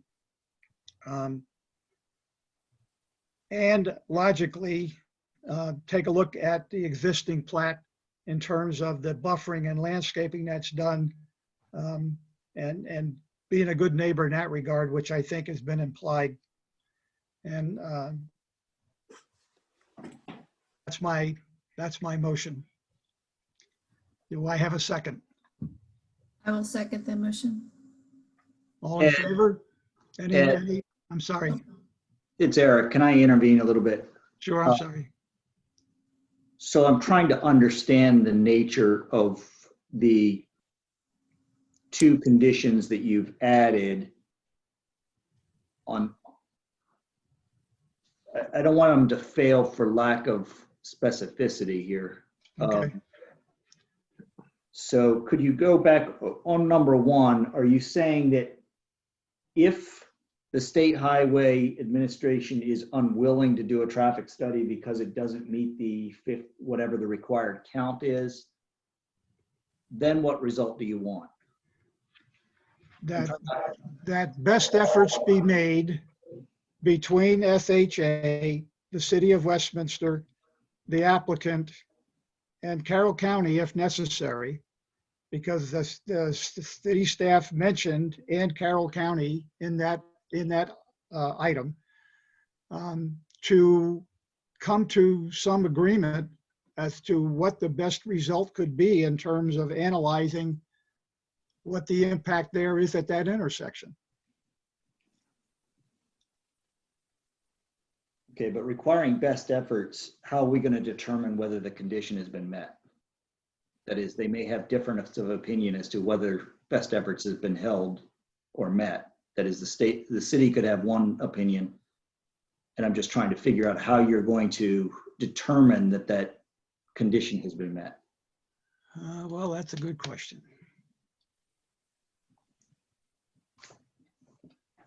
Maybe we have to drop back and say that if a traffic impact study is denied, period, then, and the city requires a traffic impact study, then this application wouldn't go forward. City requires it in what context? At the site plan approval, planning and Yes. zoning commission?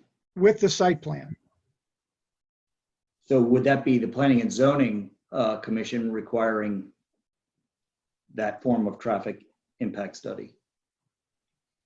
Yeah, I guess that's the logical extension of it.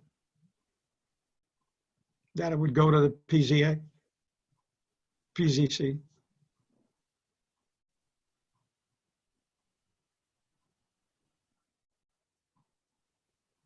It just seemed to me by the testimony that was given that everybody seems to be willing to work this together to come up with making this work. Yeah, and the parties can always come together. I just need to know in drafting the condition, how we're going to determine whether it's been met. So as I have it, if the traffic impact study is not going to be done, is going to be required by State Highway, then it's required. If it's not required by State Highway, then it will be determined by the Comprehensive Planning and Zoning Commission at site plan approval whether one is needed. Yeah, I think that makes it pretty clear. That makes it clear. Or any other board members have comments in that regard? No. Okay. Saying that if the State Highway Administration will do it, will require it, but if they refuse, then we can move forward without it. Is that what you're stating? Well, Eric, state again what you just said. And recognizing that I'm trying to Get it enunciate down. what you wanted, not what I want, but that I'm just trying to get what your motion would be. That if a traffic study, a traffic impact study can be done by State Highway, then it will be done. If isn't done by state highway, then it would be determined by the Planning and Zoning Commission at time of site plan approval whether one should be done. But I think we might need to be asking for additional clarifications from both the applicant and the city about these traffic impact studies, because I think we're flailing a little bit as to what their meaning are, how they're qualified. I think we just better get a little more information about what are these traffic impact studies only done by state highway, would be my first question. Okay, so Mark Depot is saying no. No. So you could hire a private company to do a traffic impact study. Okay. And that could be done by the applicant's expert, perhaps. I don't know. Can I respond to that? Well, I guess we have to open back up if we're going to get to this point, because that's key. So why don't we hear first from Mr. Depot and then from Mr. McGuire or his witnesses, just to help fill out for the board what we're talking about here. I'm all about trying to resolve this at the best possible level. The city of Westminster and this department, and as director or zoning administrator, I can require a traffic impact study for any site plan. There is no 50 limit rule. That may be with Carroll County or what State Highway may look at, but we require traffic impact studies for multiple projects. So I don't think the board has the authority to remove my authority to ask for a traffic impact study. I'm a little concerned about that, but the state highway is looking at access on the state highway. When we get a traffic impact study, we send it to state highway for comment, review and comment. They are not the authority asking for it. We would be asking for it, sending it to them for review, as well as Carroll County. And our own internal engineering firm, HLS, would review the traffic study as well to provide comments to the applicant. Okay, so that makes sense to me. Mr. Depot, my question is then, if you have an independent authority, why did you need or want it to be added as a condition of the special exception? We can remove it as a condition. It was a concern by staff that I wanted to raise with the Board of Zoning Appeals. Maybe that's the better resource or better issue, is to remove it as a condition. And that's what we were asking. All right, then given what you just answered, Mr. Depot, and given what was requested by the applicant, I think we'd take that out completely. Okay, and then, so the second condition that you described was the additional buffering, landscaping, and screening. I mean, and I think we were talking about the screening that would be on the west side. Right. It seems to me that testimony pretty much satisfied that requirement. So it's probably no need to call it out separately. Okay. Making a motion to approve. Okay, so are you, and then my final question to the chair for your motion is, are you adding these other conditions 3, 4, and 5, or are you just not putting any conditions on this? It seemed to me by the testimony that was given that there's an understanding that there will be no commercial advertising other than what's on the face of the building. There'd be no pole-mounted lighting. That was addressed in terms of downward lighting, and there was no pole-mounted lighting even mentioned. It was only on the building.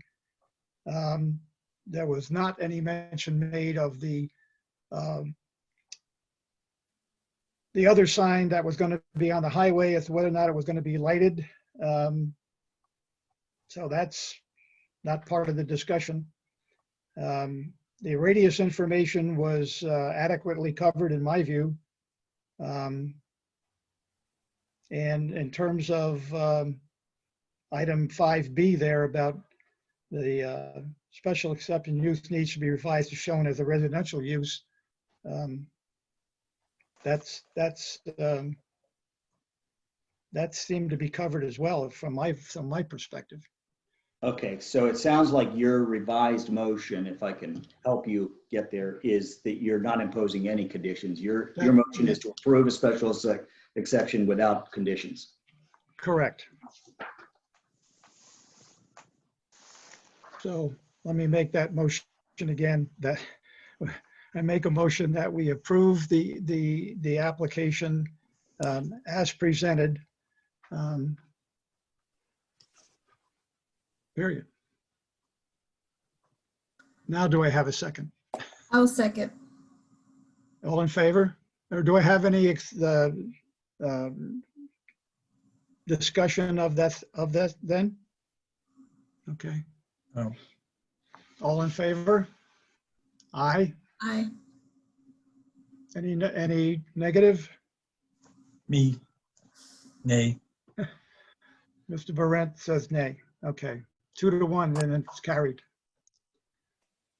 I guess there's no further business and it's late, so we will adjourn. Do I have a motion to adjourn? So moved. I'll second. I'm in favor of that. Thank you all very much for all Thank your you. efforts and your time and Thank you also. patience. Thank you. Have a nice night, everyone. Thank you. Thank Good you. night. Take care.